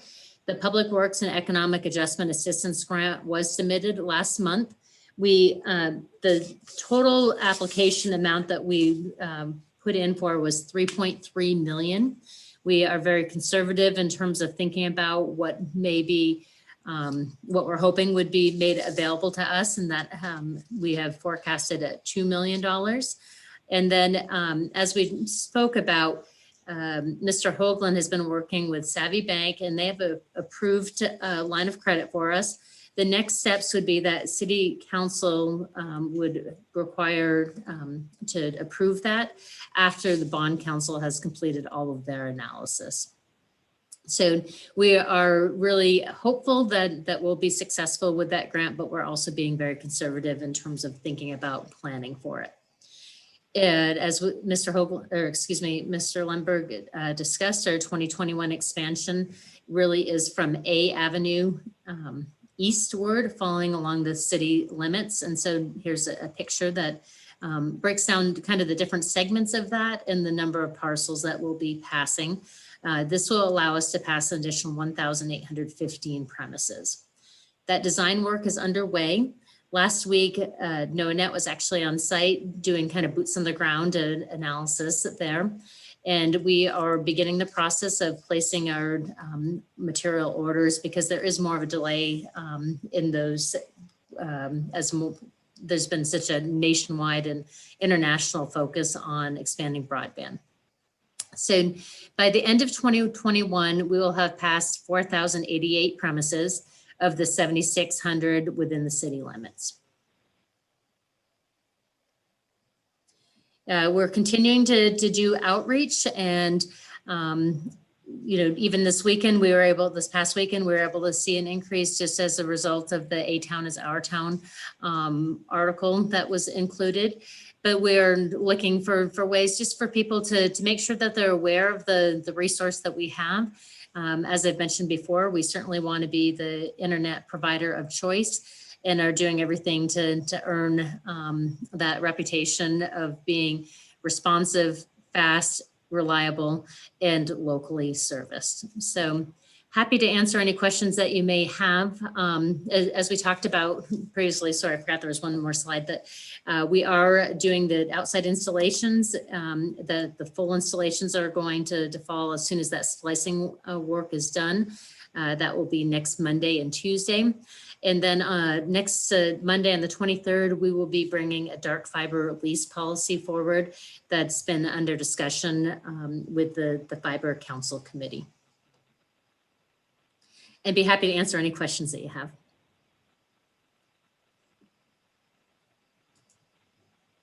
All right, well, no questions. And any one of our attendees, questions or comments? Okay, great presentation. Incredible meeting tonight. We did a lot of good work, got incredible citizen participation. And at this time, I'm going to join the meeting and we'll see you all